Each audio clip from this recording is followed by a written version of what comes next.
Hello everyone, hello. आज इस lecture में हम डिस्कस करेंगे हमारे साइंस के एमसीक्यूज, जो कि हमारी एक रिवीजन क्लास है। और इस क्लास में हम इस तरीके के क्वेश्चन डिस्कस करेंगे जो कि हमने ऑलरेडी पढ़ रखे हैं, बट आपकी रिवीजन के लिए आपको इंपॉर्टेंट है। तो रिवीजन क्लास है, तो प्रीवियस क्वेश्चन आपको देखने को मिलेंगे, लेकिन आपकी जो है तैयारी होगी इससे, मैं आपको बता दूं। बट आपको जब आप इन क्वेश्चंस को पढ़ेंगे तो अच्छे से आपने जो है आंसर देना है। और अगेन आपको कोशिश करनी है कि ज्यादा से ज्यादा आप आंसर दें। और कितने नंबर आएंगे आप लोगों के, वो आप मुझे कमेंट सेक्शन में लिख के जरूर बताएंगे। क्लियर? तो इस क्लास को स्टार्ट करते हैं, हमारी साइंस रिवीजन क्लास को। और इस क्लास को लेके आ रहा हूं मैं, मेरा नाम है डॉक्टर विपिन गोयल।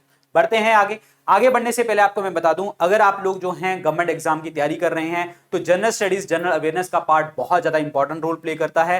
तो इसके लिए मेरे दोनों कोर्सेज हैं, दैट इज जनरल अवेयरनेस का selection batch and the 10,000 MCQ course.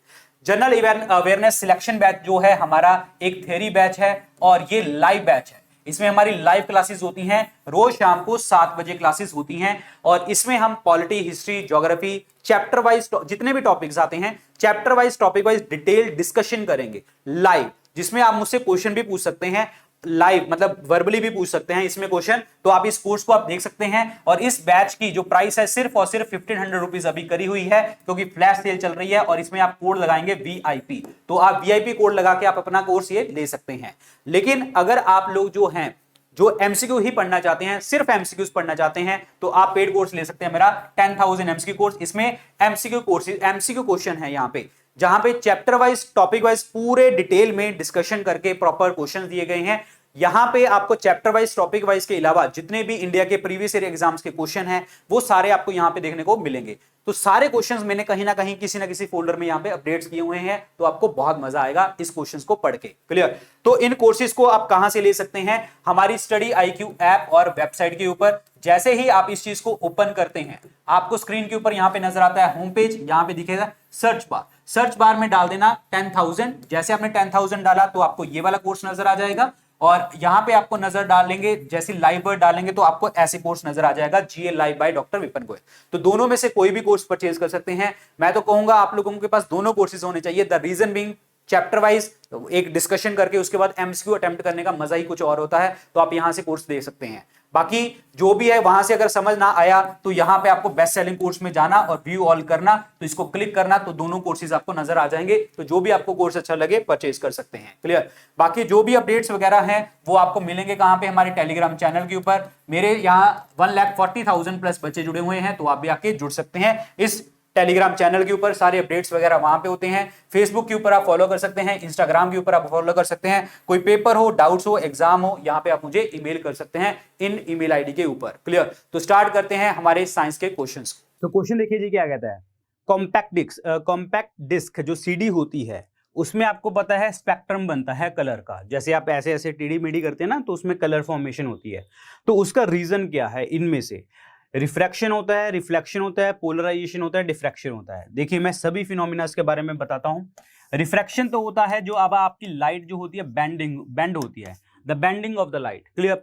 हमें लगता है कि चीज हमारे पास है, लेकिन वो चीज बहुत दूर होती है। जैसे कि फॉर एग्जाम्पल, पॉन्ड के अंदर मछली होती है, तो मछली ऐसे लगता है कि पानी के ऊपर ही ऊपर हाथ मार के ऐसे निकाल लेंगे, लेकिन बहुत ज्यादा गहराई में होती है। गिलास के अंदर, पानी के अंदर, गिलास के अंदर आप सिक्का डाल दो, आपको लगेगा ऊपर उठा हुआ है, लेकिन एक्चुअली वो सतह पर लगा हुआ है। तो सेम विद द पेन, जो आपकी स्टिक है, मतलब गिलास के अंदर स्टिक डाल दो, स्टिक कैसे लगेगी कि ऐसे टेढ़ी है, लेकिन एग्जैक्ट वो सीधी होती है। तो this is called refraction. Clear? तो ये तो फिनोमिना नहीं होता। रिफ्लेक्शन का मतलब क्या होता है? एक लाइट आई और इधर टकराई, इधर टकराई, इधर टकराई, ऐसे टकरा रही है, that is called reflection. Diffraction का मतलब होता है ये वाला, जिसमें आपका कलर फॉर्मेशन दिखाई देता है, 7 कलर का फिनोमिना दिखाई देता है, जहां पे जो लाइट होती है डिफ्रैक्ट करती है सभी डायरेक्शन में ऐसे डिफ्रैक्ट करने लग जाती है, तो दैट इज कॉल्ड डिफ्रैक्शन। और सीडी में देखने को मिलता है। पोलराइजेशन ये हमें बताता है transverse nature of light. Transverse nature of light हमें बताता है पोलराइजेशन। तो इस क्वेश्चन का आंसर क्या बनेगा आपका? C option, that is diffraction is the correct answer. Diffraction. Clear? इस तरीके से जो है आपका कलर जो है ऐसे मतलब डिफ्रैक्ट करता है सभी डायरेक्शन की तरफ। नेक्स्ट क्वेश्चन देखिए। WHO के अकॉर्डिंग कोविड-19 डिजीज का जो नाम है, ऑफिशियल नेम है वायरस का, वो क्या रखा गया था? कोविड-19 का जो वायरस का नाम है ऑफिशियल, क्या रखा गया था WHO के अकॉर्डिंग? बताइए। पहली बात तो WHO is a World Health Organization, ये बना कब था? 7 अप्रैल 1948 को। इसी कारण 7 अप्रैल को हम कहते हैं वर्ल्ड हेल्थ डे, और WHO के हेडक्वार्टर इज जिनीवा। अगर देखा जाए ऑफिशियल नेम की बात करी जाए तो इन्होंने नाम रखा है कोविड-19, समझ आया? कोविड-19, जिसमें से जो स्ट्रेन है वो है नोवल कोरोना वायरस का। स्ट्रेन की बात पूछी जाए तो नोवल कोरोना वायरस, और वायरस का नाम पूछा जाए तो कोविड-19, और जिसे हम और क्या कह देते हैं? Corona virus. कोरोना मतलब आंखों के साथ संबंधित है। और उसके बाद जो है सार्स, ये आपका सीवियर एक्यूट रेस्पिरेटरी सिंड्रोम के साथ है, कोविड-2। तो सार्स पहले भी आया था, ये भी सांस की दिक्कत है, तो सेम वही चीज बात कर रहा है। समझ आया आप लोगों को? तो answer number B is a correct answer, B option, that is कोविड-19 इज अ करेक्ट वन। कोविड-19 यहां पे देख लीजिए, ये जो है वुहान चाइना के अंतर्गत देखने को मिला था, severe acute respiratory syndrome corona virus 2, और इसका ऑफिशियल नेम जो नाम रखा गया था वो कोविड-19 रखा गया था। ये आपको क्लियर होना चाहिए। क्लियर हो गया आप लोगों को? और इसमें प्रोटीन की ये प्रोटीन्स लगे होते हैं, this is very very important. Clear? Virus के बारे में आपको एक चीज बताना चाहूंगा मैं, virus is the connective link between the living and the non living. मतलब कहने का मतलब नेचर में, हवा में, अभी आसपास जहां पे आप रह रहे हो, बैठे हो, खड़े हो, वहां पे हर जगह पे वायरस है, लेकिन ये तब तक जीवित नहीं होता। जीवित का मतलब ये होता है कि मल्टीप्लाई तब तक नहीं करेगा जब तक ये आपकी बॉडी में चला ना जाए। जब तक बॉडी में नहीं जाएगा तो मल्टीप्लिकेशन नहीं होगी। तो दैट मीन्स ये नॉन लिविंग की तरह बाहर काम करता है, और लिविंग की तरह जब हमारी बॉडी में चला जाता है तब काम करता है। Virus, national institute of virology जो है हमारा, वायरोलॉजी का जो इंस्टीट्यूट है वो कहां पे है? That is in the Pune. Clear हो गया? और वायरस की स्टडी को वायरोलॉजी कहते हैं। Who is the father of virology? That is Ivanovsky. और पहला वायरस कौन सा ढूंढा गया था? Tobacco mosaic virus. Tobacco mosaic virus. Tobacco Board of India कहां पे है हमारे? Tobacco Board of India Guntur, Andhra Pradesh में। हमारे इंडिया में जो है टोबैको कौन लेके आया था? पोर्तुगीज लेके आए थे, पोर्तुगीज। लेकिन एक चीज याद रखिए, किसके टाइम पे उगाना स्टार्ट किया था? जहांगीर के टाइम पे। जहांगीर जो पेंटर किंग है हमारा मुगलों में, और उसने कंजम्पशन बैन करवाया हुआ था, उगा आप सकते थे, खेती जरूर कर सकते थे। ये सारी चीजें पता होनी चाहिए। सो ये है आपका वायरस के रिगार्डिंग।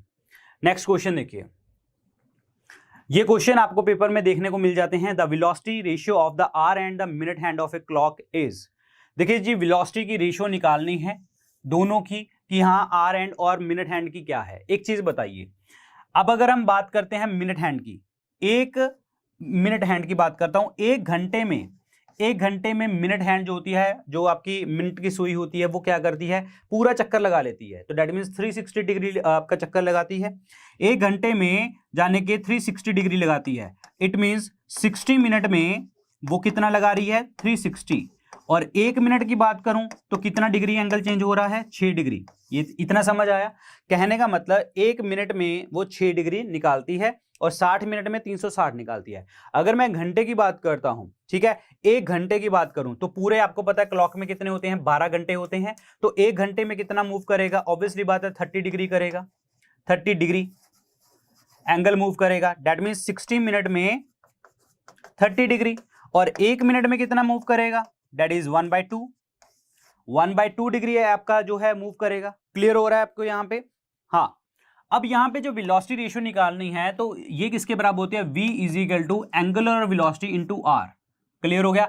अब हमने एंगुलर वेलोसिटी निकालनी है, तो एंगुलर वेलोसिटी किसके बराबर होती है? v अपॉन आर की। तो दैट मीन्स रेडियस, रेडियस आपको पता ही है यही है। तो दैट मीन्स इसका रेशियो क्या बनेगा वो आपको याद करना है। बिल्कुल सही, ठीक है। तो ये 1/2 इंटू 6 बन जाएगा, क्योंकि ऑब्वियसली बात है ये डिवाइड होगा ना 1/2। जब आप इसको ऐसे कर सकते हैं, इसको 0.5 बना लो, ठीक है।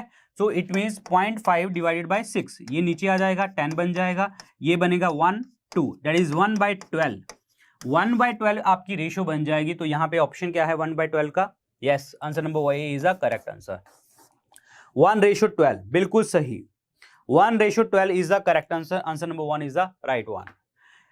अगला देखिए जी, ये रोवर का नाम है, that is the Perseverance. Yes, बिल्कुल। ये मार्स के ऊपर छोड़ा गया था। ये किसके द्वारा? दैट इज नासा द्वारा। मार्स के ऊपर, मंगल ग्रह के ऊपर छोड़ा गया था, मार्स के ऊपर। क्लियर हो गया? किसने छोड़ा था ये rover? That is NASA, national aeronautical space agency, जिसके हेडक्वार्टर वॉशिंगटन के अंतर्गत देखने को मिलते हैं। और इसका जो नाम है, इसका नाम रखा गया था Percy, nickname is Percy. Nickname is Percy, ये आपको याद रखना है। This is very very important question. Clear हो गया आप लोगों को?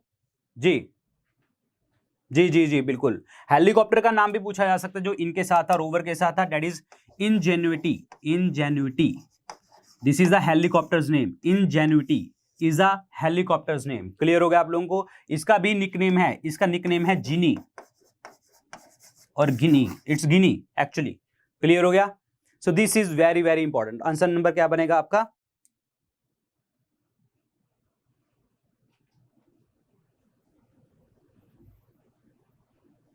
चलिए, प्योर सिलिकॉन एट ए 0 केल्विन, ये 0 केल्विन है। 0 केल्विन मतलब एब्सोल्यूट टेम्परेचर। एब्सोल्यूट टेम्परेचर के ऊपर आके कोई भी जो आपका सिलिकॉन वगैरह जो सेमीकंडक्टर है, ये किस तरीके की तरह काम करने लग जाता है? एज ए इंसुलेटर काम करने लग जाते हैं ये। आंसर नंबर सी, जिसमें आपकी इलेक्ट्रिसिटी बिल्कुल भी नहीं जाएगी। क्लियर हो गया आप लोगों को?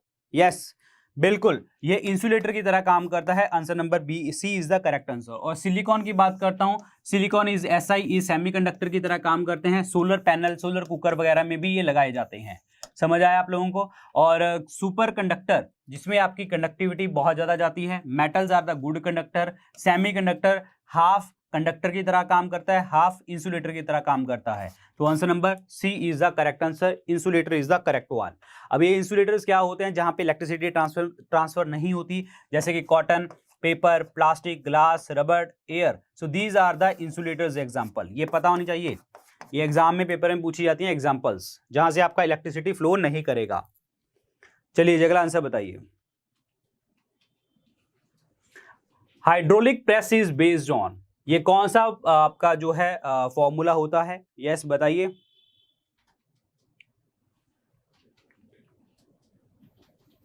जी देखिए जी, ये होता है hydraulic press, that is pascal law. मैंने आपको बताया था जहां पे हाइड्रोलिक वर्ड यूज हुआ तो पहले तो आपने दिमाग में सीधा लगा देना है pascal law is the answer. ठीक है, ये तो होगा रेक्टिफिकेशन वाला question. But otherwise pascal law क्या होता है? पास्कल लॉ जहां पे प्रेशर जो है सभी डायरेक्शन में जो है आपका मूव करता है, और इससे हम फ्लो पता कर लेते हैं किसी भी चीज का। यस जी, जहां पे आपका प्रेशर सभी डायरेक्शन में जाता है, that is called Pascal law and that is hydraulic press. This is very very important question. Clear? Answer number B is the correct answer. Archimedes principle मैंने आपको बताया हुआ है कि कोई भी चीज अगर ट्रैवल कर रही है, मतलब पानी के ऊपर चल रही है, उसका रीजन क्या है? कि जितना उसने पानी डिस्प्लेस किया है उसकी डेंसिटी के बराबर है या उससे कम है। अगर ज्यादा हुआ तो वो डूब जाएगा। क्लियर हो गया आप लोगों को?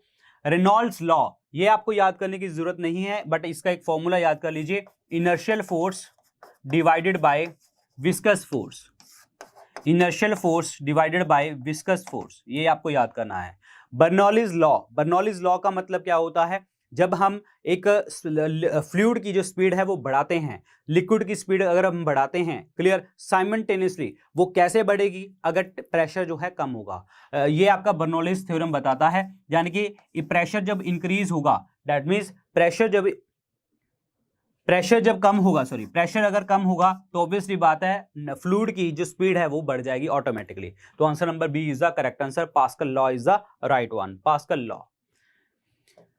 Clear? Pressure at a point is in fluid is equal to all direction. एक चीज याद रखना, मैं बार बार आपको कह रहा हूं, आपको हाइड्रोलिक वर्ड पेपर में कहीं पे भी आता है और वो लॉ के बारे में पूछता है तो आपका आंसर सीधा पास्कल लॉ होगा, ये ध्यान रखना। चलिए जी अगला क्वेश्चन देखिए जी क्या कहता है। The power of a lens is a जो है इट्स ए 2.0 डी। क्लियर? यानी कि दो डायोप्टर है पावर, और फोकल लेंथ बतानी है। देखिए जी, जब आपकी पॉजिटिव आ गई तो दैट मींस ये आपको डिनोट कर रहा है कि ये क्या है? कॉन्वेक्स लेंस है। तो मतलब या तो आंसर सी होगा या आंसर आपका बी होगा। ठीक है, तो पहली बात तो लेंस तो हमें पता लग गया कि कॉन्वेक्स लेंस है, क्योंकि वो पॉजिटिव में दे रहा है। और आपको बताया था कि पावर किसके बराबर होती है? 1/f के बराबर, दैट इज 1/फोकल लेंथ। और फोकल लेंथ तो दी नहीं, उन्होंने फोकल लेंथ निकालनी है, तो f is equal to 1/2, that means 0.5। 0.5 clear हो गया आप लोगों को? तो यहाँ पे 0.5 यहाँ पे है 50 centimetre, that is B option is the correct one. B option is the correct one, सीधा ही सीधा आंसर निकल गया। कॉन्वेक्स लेंस है, ये आपको ध्यान रखना है। कॉन्वेक्स है या कॉन्केव है? कॉन्वेक्स। समझ आया? चलिए, ड्राई आइस मींस जो सूखी बर्फ होती है, ड्राई आइस, इसका मतलब क्या होता है? दिस इज ए जो है solid carbon dioxide. Simple question, solid carbon dioxide को हम ड्राई आइस कहते हैं। Answer number D is the correct answer. Answer number D. अगला बताइए, सोल्डर, सोल्डर होता है टाका, टाका मतलब जो किसी चीज को जोड़ने में आपको हेल्प करवाता है। सोल्डर जो होता है दो चीजों का ज्वाइनिंग है मेटल्स की, और ये अलॉय है किस चीज का? सोल्डर होता है लेड और टिन का। That means answer number D is the correct answer. Lead और tin, SN and PB, lead और tin is the correct one. Lead और टिन का होता है, यस बिल्कुल, D option is the correct answer. ये इलेक्ट्रॉनिक्स, प्लम्बिंग वगैरह में भी यूज किया जाता है, यस बिल्कुल सही, क्योंकि फिलर मेटल का जो मेल्टिंग पॉइंट है वो कम होता है। This is very very important. यहां पे आपके दो मेटल्स को जोड़ दिया जाता है with the help of solder, that is lead और tin. D option is the correct one. यहां पे लिखा हुआ है कॉपर एंड टिन, ठीक है, copper and tin, copper and tin नहीं होता, कॉपर जो है आपका दैट इज ब्रॉन्ज बनता है, ब्रॉन्ज बनता है आपका किससे? कॉपर प्लस टिन से, ये याद रखना, ब्रॉन्ज बनता है कॉपर प्लस टिन से 90-10 के रेशियो में। और ब्रॉन्ज एज किसे कहते हैं? सबको पता है, इंडस वैली सिविलाइजेशन को, और प्रोटो हिस्टोरिक पीरियड भी इसको कहा जाता है। Answer number D is the correct answer. Answer number D. अगला बताइए जी, पानी के अंदर जो वेव्स प्रोड्यूस हो रही हैं जब हम मोटर सेल कर रहे हैं, मोटर द्वारा, यानी कि मोटर बोट होती है, उसके द्वारा कौन कौन सी जो है वेव्स प्रोड्यूस होती हैं वहां पे? देखिए जी, पानी की बात करें तो यहाँ पे दोनों तरीके की वेव्स प्रोड्यूस होती हैं। एक होती है लॉन्गिट्यूडनल, जहां से वो ट्रेवल कर रहा है, जैसे ट्रेवल कर रहा है तो ऑब्वियसली बात है लॉन्गिट्यूडनल बनेगी, जैसे जैसे मोटर बोट चलती चली जा रही है। लेकिन जब मोटर बोट चलती है तो ट्रांसवर्स नेचर ऑफ आपका वाटर भी दिखाई देखने को मिलता है, जहां पे आपका क्रस्ट और ट्रफ की ये सिचुएशन भी बनती है। दैट मीन्स लॉन्गिट्यूडनल भी बनती है और आपकी ट्रांसवर्स वेव भी बनती है यहाँ पे। तो this is very very important question again. तो आंसर इसमें क्या बनेगा? C option, longitudinal and transverse. अनुदैर्घ्य और अनुप्रस्थ दोनों तरंगें बनती हैं। Answer number C is the correct one. Yes बिल्कुल जी, answer number C is the correct one. Yes, longitudinal and transverse waves. Solar cooker works on the principle as in. देखिए जी, सोलर कुकर जो है वो किस तरीके से काम करता है? आपको पता है सोलर कुकर क्या करता है कि पूरी की पूरी जो सन की हीट होती है वो ले लेता है और उस चीज को गर्म करके रखता है और खाना वगैरह बना देता है। अब एक चीज बताओ, ये क्या है? सपोज एक बॉक्स है, ठीक है, फॉर एग्जांपल ये बॉक्स है, ये सोलर कुकर है। अब इसमें सनलाइट जा रही है, तो इसका मतलब क्या है? सनलाइट के ऊपर आपकी एक परत चढ़ गई तो ये सनलाइट को बाहर नहीं जाने दे रहा, बाहर नहीं जाने दे रहा। तो मतलब पूरा का पूरा अंदर क्या इफेक्ट शो कर रहा है? ये हीटिंग इफेक्ट शो कर रहा है। तो हीटिंग इफेक्ट में जैसे कि ग्रीन हाउस गैसेस का इफेक्ट होता है, ग्रीन हाउस इफेक्ट इस तरीके से ही काम करता है आपका। नहीं नहीं नहीं नहीं नहीं नहीं, ग्रीन हाउस इफेक्ट की तरह काम करता है। ग्रीन हाउस इफेक्ट का मतलब क्या होता है? एटमॉस्फेयर में सन की रेज आई, UV rays, infrared rays, carbon dioxide, methane, बहुत सारी ग्रीन हाउस गैसेस आई तो सही, उसने क्या किया? हीट को ट्रैप कर लिया पूरे के पूरे एटमॉस्फेयर में और हीट को बाहर ही नहीं जाने दे रही। जब वो बाहर ही नहीं जाने दे रही तो दैट मींस, जब बाहर ही नहीं जाने दे रही तो दैट मींस हमारा पूरा का पूरा नेचर में, एटमॉस्फेयर में क्या हो गया? ग्रीन हाउस इफेक्ट हो गया। तो दैट मींस आंसर इसमें क्या बनेगा आपका? C option. यस, सी बनेगा भाई, सी बनेगा, नॉट ये वाला, ये नहीं बनेगा। समझ आया आप लोगों को? गलती मत कर देना यार, गलती मत कर देना। Answer number C is the correct answer.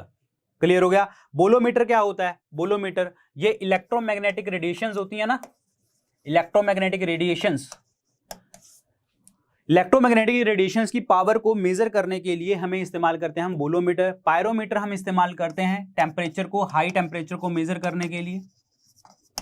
Clear हो गया आप लोगों को? Yes, answer number C is the correct answer. और ग्रीन हाउस गैसेस कौन सी हैं? ग्रीन हाउस गैसेस हैं carbon dioxide, sulphur hexafluoride, hydrofluorocarbon, perfluorocarbon, nitrous oxide N2O, और कौन सा रह गया? Methane CH4। ठीक है, so these are the green house gases. This is very very important. Clear? एक चीज आपको और याद रखनी है, इंफ्रारेड रेज ये भी ग्रीन हाउस इफेक्ट शो करती हैं, ozone is also, and water vapour, ये सारे ग्रीन हाउस इफेक्ट शो करते हैं। ध्यान रखना, आपके नेचर को गर्म करके रखते हैं। अगला बताइए, ये क्वेश्चन थोड़ा सा मजेदार है क्वेश्चन ये वाला। यस, क्वेश्चन ध्यान से समझो क्या कह रहा है। अगर लेंथ को हीटर को हमने 10% रिड्यूस कर दिया है, पहली बात तो जो हीटर के अंदर जो आपकी फिलामेंट होता है वो नाइक्रोम वायर लगी होती है। पहली बात तो अगर वायर पूछा तो नाइक्रोम वायर लगी होती है, दैट इज निकल एंड क्रोमियम। अगर मैं बात करता हूं आपका उसका दैट इज बल्ब का जो टंगस्टन का बना होता है बल्ब में फिलामेंट, ठीक है, ये ध्यान रखना। अब बात करते हैं कि लेंथ को हमने रिड्यूस कर दिया है 10%, पावर बतानी है क्या होगा। पहली बात तो ये क्वेश्चन थोड़ा सा आप देख लीजिए, फिर मैं आपको आंसर बताता हूं कैसे होगा। पावर किसके बराबर होती है, v²/r, ठीक है, तो इसका मतलब पावर रेडियस के इनडायरेक्टली प्रोपोर्शनल है। तो उसने क्या पूछ रहा था कि 10% आपने जो है 10% रिड्यूस करी है। अब एक चीज ध्यान रखिए, जब हम लेंथ को 10% रिड्यूस कर रहे हैं तो जो न्यू लेंथ होगी that means radius, new radius होगी r dash is equal to, और क्या कह सकते हैं हम, r माइनस 10% ऑफ r, ये कह सकते हैं ना। दैट मींस r डैश किसके बराबर हो गया, ये कट कटा के कितना आ जाएगा, दैट इज 9/10 यानी कि 0.9 आ जाएगा, 0.9 r आ जाएगा। समझ आया आप लोगों को, तो 0.9 r आ जाएगा। तो इसका मतलब अगर मुझे नई जो पावर निकालनी है, सो p डैश निकालना है, तो वो क्या बनेगा, v²/r dash, that means p dash is equal to v²/ 0.9 r, ये बनेगा, बिल्कुल बनेगा ना, यस। और 0.9 r को जब हम इसको ऊपर करते हैं तो ठीक है, तो 10/9 बन जाएगा, 10/9 का मतलब 1.1, तो इसका मतलब क्या हो गया कि P dash is equal to ये v²/r क्या है, P है, that is 1.1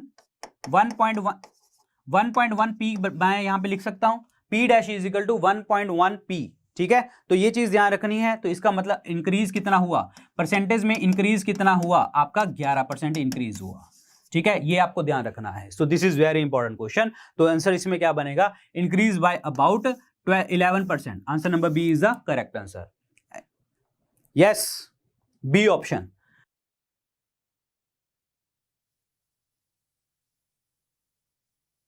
answer number B is the correct answer, increase by about 11%, B is the correct one. अगला देखिए जी, the chopping of the onion, प्याज को जब हम काटते हैं तो ऑब्वियसली बात है आंसू आते हैं। वो आंसू किस चीज के कारण आते हैं, क्योंकि उसके अंतर्गत क्या देखने को मिलती है आपको, सल्फर देखने को मिलता है, सल्फर के कारण जो है आंसू आते हैं। Answer number 1 is the correct one. ये तो सिंपल सा क्वेश्चन था, बहुत बार रिपीट किया हुआ है मैंने। सल्फर का इस्तेमाल हम रबड़ को स्ट्रॉन्ग बनाने के लिए भी करते हैं, जिसका प्रोसेस का नाम होता है वल्कनाइजेशन ऑफ रबड़ कहते हैं उसको। तो this is very very important question again. Bromine liquid होती है रूम टेम्परेचर के ऊपर, क्लोरीन जो होती है ये वाटर प्यूरिफिकेशन में आपको हेल्प करती है, पानी को शुद्ध करने में, और नाइट्रोजन जो होती है ये आपका एटमॉस्फेयर में सबसे ज्यादा गैस होती है, और नाइट्रोजन होती है उसमें जो हमारे पैकेट्स होते हैं ना, लेज वगैरह के पैकेट्स, उसमें भी गैस जो होती है वो नाइट्रोजन होती है प्रिजर्व करने के लिए। तो answer number 1 is the correct answer, sulphur. Garlic की स्मेल जो आती है वो क्यों आती है, यस, गार्लिक की स्मेल जो बैड ऑर्डर होता है वो किस चीज के कारण आता है, बिल्कुल again sulphur containing compound. Answer number D is the correct answer. जिसे हम बैड ब्रेथ कहते हैं वो सल्फर का आता है, यस जी, सल्फर कंपाउंड्स का आता है, बिल्कुल। एक्चुअली अगर आपसे पूछा जाए तो मैं बता देता हूं आपको, मिथाइल सल्फाइड, बट आपको याद रखना है सल्फर कंटेनिंग कंपाउंड होता है। Answer number D is the correct answer, answer number D. जब हम खाते हैं ना स्मेल सी आती है वो सल्फर कंपाउंड होता है हमारा। अगला देखिए जी, क्वेश्चन देखिए क्या कहता है, इनमें से ऐसी कौन सी बीमारी है जो पानी से नहीं होती। अगर मैं फ्लू की बात करता हूं, दैट इज इन्फ्लुएंजा, ये वायरल प्रॉब्लम है, ये तो बिल्कुल भी नहीं होती पानी से, ठीक है। कॉलरा, विब्रियो कॉलरा बैक्टीरिया, ये आपका बिल्कुल ये आपका पानी से फैलाता है। टाइफाइड, साल्मोनेला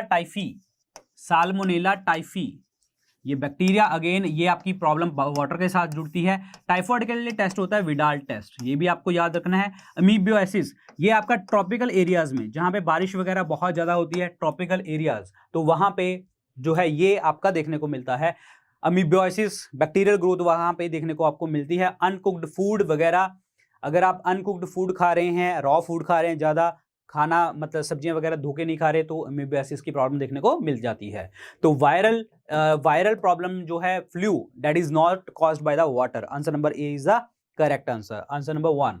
देखिए जी, फ्लू को मैंने आपको बताई है इन्फ्लुएंजा कहते हैं and this is a RNA virus. Orthomyxoviridae जो है इनको कहा जाता है। So this is very very important, influenza virus. अगला बताइए, ऐसी ड्रग बतानी है, दवा बतानी है जो यूरिन को इंक्रीज कर देती है। यस, ऐसी दवा बतानी है जो यूरिन को इंक्रीज कर देती है, मूत्रवर्धक, दैट इज डायूरेटिक कहा जाता है। आंसर इसमें सी इज द करेक्ट आंसर। और मैंने आपको बताया है कि यूरिन की कॉम्पोजिशन क्या होती है, 95% होता है वाटर, 2.7% होता है दैट इज यूरिया, 0.3% होता है यूरिक एसिड और 2% होता है आपका salt.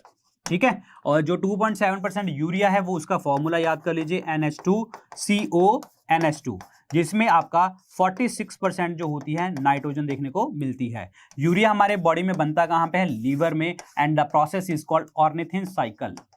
Ornithine cycle, this is very very important question again, clear. Diuretic कहा जाता है, आंसर नंबर सी। यहां पे एड्रिनालिन लिखा हुआ है, इसे ये हार्मोन है, एड्रिनल ग्लैंड से निकलता है, जो हमारी किडनी के ऊपर लगी होती है ग्लैंड, उससे निकलता है एड्रिनालिन, जिसे हम इमरजेंसी हार्मोन भी कह देते हैं और 3F हार्मोन भी कह देते हैं। इमरजेंसी में यूज किया जाता है 3F इसीलिए क्योंकि जब ये 3 कंडीशन बनती हैं तो हमारी हार्ट बीट वगैरह इंक्रीज होती है, एड्रिनालिन हार्ट बीट वगैरह को इंक्रीज करता है। इसे हम फाइट, फ्लाइट और फियर हार्मोन भी कहते हैं, ये आपको याद रखना है। तो answer number C is the correct answer, that is diuretic is the correct one, diuretic, clear. ये आपको याद रखना है सारी की सारी चीजें।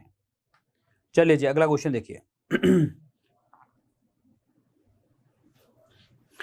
अगला क्वेश्चन है that is dilatometer is used for the measurement of. Dilatometer जो है ये किस चीज की मेजरमेंट को हेल्प करता है। सो ऑब्वियसली बात है, डायलेशन मतलब एक्सपेंशन, एक्सपेंशन मतलब dimensional change in the material, dimensional change in the material, ये अगर ये हो रहा है तो दैट इज डायलेटोमीटर यूज किया जाता है। तो answer number C is the correct answer, dimensional change in the material, C option.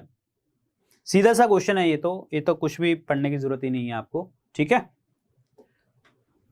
चलिए जी, हनी हैज हाईएस्ट परसेंटेज, जो शहद होता है उसके अंतर्गत सबसे ज्यादा चीज क्या देखने को मिलती है, जो है दैट इज फ्लोराइड भी देखने को मिलता है, sorry not fluoride, fructose, fructose जिसे हम फ्रूट शुगर कहते हैं, और ग्लूकोज, ये दोनों चीजें देखने को आपको मिलती हैं, लेकिन highest percentage is glucose, that is C option is the correct answer.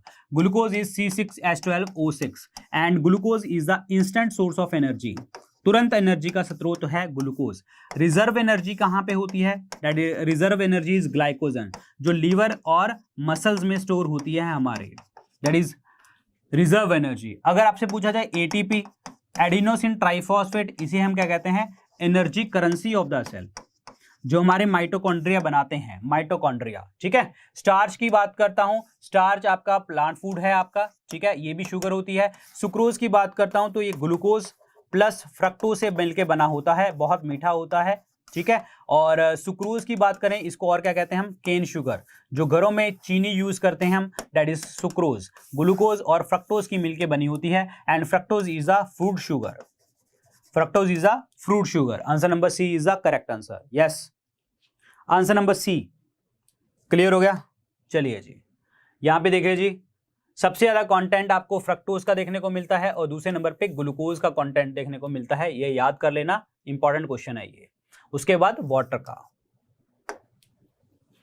Fertilisation occurs in the female of a human being. Fertilization का मतलब क्या होता है, जब स्पर्म, मेल स्पर्म और एग मीट करते हैं, एग मतलब फीमेल का एग और स्पर्म मेल का, जब ये मीट करते हैं तो ऑब्वियसली बात है फर्टिलाइजेशन होती है, बच्चे बनने का प्रोसेस जो है स्टार्ट हो जाता है। और ये स्टार्ट कहां पे होता है, that is in the fallopian tubes in the oviduct, fallopian tube in the oviduct के अंतर्गत देखने को मिलता है। लेकिन बच्चा जन्म कहां पे, बच्चा बनता कहां पे है, यूट्रस में। यूट्रस को हम क्या कहते हैं, वॉर्म, यहां पे बच्चा बनता है यूट्रस में, ध्यान रखना, इंपॉर्टेंट क्वेश्चन है, यस, सी ऑप्शन। क्लियर हो गया आप लोगों को जी। ये जो डेट इज फर्टिलाइजेशन होती है वो होती कहाँ पे है, फिलोपियन ट्यूब और the oviduct, that is clear clear. और बच्चा जन्म लेता कहाँ पे है, बच्चा बनता कहाँ पे, यूट्रस में, वॉम में बनता है। So this is very very important question, answer number C. और ओवरीज की बात करता हूं तो ओवरीज जो होती हैं, जैसे आई मीन फ्रूट की बात करता हूं, फ्रूट क्या होता है, fruit is a ripened ovary, fruit is a ripened ovary उसको कहते हैं, याद रखना, ठीक है। Answer number C is the correct answer, answer number C. यहां पे होता है ये फर्टिलाइजेशन, यहां पे होती है यूट्रस में, प्रॉपर तरीके से यहां पे जो है बच्चा बनता है। So this is very very important.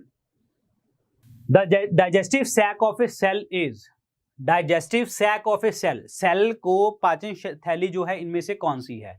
सीधा सा बात है, क्वेश्चन पढ़ो और थोड़ा सा आपको कंफ्यूजिंग लैंग्वेज लिखी हुई है, that is called lysosome. Lysosome को हम क्या कहते हैं, suicidal bag of the cell, suicidal bag of the cell कहा जाता है। लाइसोसोम जो होता है ये इंट्रासेल्युलर डाइजेशन करते हैं विद इन द सेल, यानी कि अगर इंफेक्शन आ गई तो सेल को खुद को ही खत्म कर लेते हैं, इंट्रासेल्युलर डाइजेशन कहते हैं, याद रखना, इंपॉर्टेंट क्वेश्चन है। गोल्जी टिका, that is Golgi apparatus, actually Golgi apparatus, Golgi काई जिसे हम कहते हैं, और ये आपको हेल्प करता है आपका ट्रांसपोर्ट में, किसी भी चीज को ट्रांसपोर्ट में आपको हेल्प करवाता है, that is Golgi apparatus, this is very important, clear. Ribosome की अगर मैं बात करता हूं तो this is protein factory of the cell, और ये बना किससे होता है, आरएनए से बना होता है, क्योंकि डीएनए से बनता है आपका आरएनए, आरएनए से बनता है आपका प्रोटीन, क्लियर। डीएनए से आरएनए बनने के प्रोसेस को हम ट्रांसक्रिप्शन कहा जाता है, और आरएनए से प्रोटीन बनने के प्रोसेस को ट्रांसलेशन कहा जाता है। और राइबोसोम जो है आरएनए से प्रोटीन बनाता है, इसीलिए राइबोसोम को protein factory of the cell कहते हैं। Mitochondria is the power house of the cell, power house of the cell है, एटीपी मॉलिक्यूल यहाँ पे बनता है जिसे हम energy currency of the cell भी कहते हैं। और माइटोकॉन्ड्रिया में डीएनए भी होता है, और एक सेल सांस भी कहाँ से लेता है, माइटोकॉन्ड्रिया से, इसीलिए ये respiratory site of the cell भी इसे हम कहते हैं। तो answer number 1 is the correct answer, answer number 1 lysosome is the correct answer, lysosome, clear हो गया। अगला देखिए, इनमें से ऐसी कौन सी चीज है जो एक्सेप्शन है सेल थ्योरी के लिए। सेल थ्योरी पहले तो दी किसने थी, शील्डन और शवान ने दी थी, शील्डन और शवान ने दी थी। और इसमें क्या बोला गया था कि कोई भी चीज बनी है वो सेल से बनी हुई है, और सेल एक टूटता है, खत्म होता है, तो उसकी जगह के ऊपर नए सेल आ जाते हैं, यही बात करता है। क्लियर हो गया आप लोगों को, यस। और इसीलिए सेल जो है वो basic structure of the life है। क्लियर हो गया आप लोगों को, ये ध्यान रखना। अब इसके लिए एक्सेप्शन कौन सी है, बैक्टीरिया में भी ये देखने को मिलता है, फंगस में भी, लाइकन में भी, लेकिन वायरस में ऐसा कुछ भी देखने को नहीं मिलता। Virus are the connective link between the living and the non living. तो सेल थ्योरी के लिए एक्सेप्शन कौन सी होगी, virus, clear. Answer number C is the correct answer. Fungus की बात करते हैं तो फंगस की स्टडी को हम क्या कहते हैं, माइकोलॉजी। और कौन सी फंगस हम खा सकते हैं, mushroom, mushroom is a edible fungus, this is very important, clear. Lichen की बात करते हैं, लाइकन होता है एल्गी और फंगस का मिश्रण, क्लियर। और लाइकन अगर हवा में प्रेजेंट है, लाइकन अगर हवा में प्रेजेंट है तो हवा साफ है, ठीक है। अगर लाइकन एब्सेंट हो जाते हैं तो वहां पे हवा वैशैली है, और वैशैली है, और इसमें कौन सी चीज जो है हवा में घूम रही है, sulphur, that means sulphur pollution वहां पे देखने को आपको मिलेगा जहां पे लाइकन एब्सेंट होंगे हवा में, तो ये याद रखना। तो आंसर इसमें क्या बनेगा जी, आपका C option, virus is the correct answer, clear. Exception to the cell theory, mitochondria and chloroplast and virus, ये याद करना। Mitochondria, chloroplast and virus are the exception to the cell theory, this is very very important part. The current carrier in the solid conductors are, देखिए पहली बात तो conductors का मतलब ये होता है जहां पे आपकी इलेक्ट्रिसिटी इजीली ट्रांसफर जो है एक जगह से दूसरी जगह तक चली जाए। और ये करंट के जो कैरियर होते हैं, जिसमें जो करंट के कैरियर हैं कंडक्टर्स के अंतर्गत, वो कौन से होते हैं, they are the free electrons, clear. So electrons अगर मूव करेंगे तो दैट मीन्स इलेक्ट्रिसिटी आपकी मूव हो रही है। Answer number C is the correct answer, answer number C. Current की यूनिट अगर मैं बात करूं तो वो होते हैं एम्पियर, क्लियर। प्रोटॉन को डिस्कवर किसने किया था, गोल्डस्टीन ने, और इनका नामकरण किसने किया था, रदरफोर्ड ने। और इलेक्ट्रॉन्स को डिस्कवर किसने किया था, J Thomson. Neutrons, neutral charge, that is no charge, neutrons को जेम्स चैडविक, जेम्स चैडविक। तो इसका जो आंसर बनेगा वो क्या बनेगा आपका C option, that is electron is the correct answer. C option is the right one, C option. So they are the जो है आपके करंट कैरियर्स हैं। सॉलिड कंडक्टर्स में आपके वैलेंसी इलेक्ट्रॉन्स होते हैं, लिक्विड्स में आपके आयंस हो जाते हैं, और गैसियस में जो है आपके they are the insulator of electricity, मतलब यहां से आपकी इलेक्ट्रिसिटी ट्रांसफर नहीं हो सकती गैसेस में। This is very very important point, clear. चलिए अगला देखिए, light year is a unit of measurement of, जो प्रकाश वर्ष होता है ये किस चीज का मेजरमेंट होता है। लाइट ईयर की बात करूं, परसेक की बात करूं, तो ये दोनों क्या हैं आपके डिस्टेंस के यूनिट होते हैं, और 1 parsec is equal to 3.26 light year. Clear हो गया। अब एक्चुअली लाइट ईयर है क्या।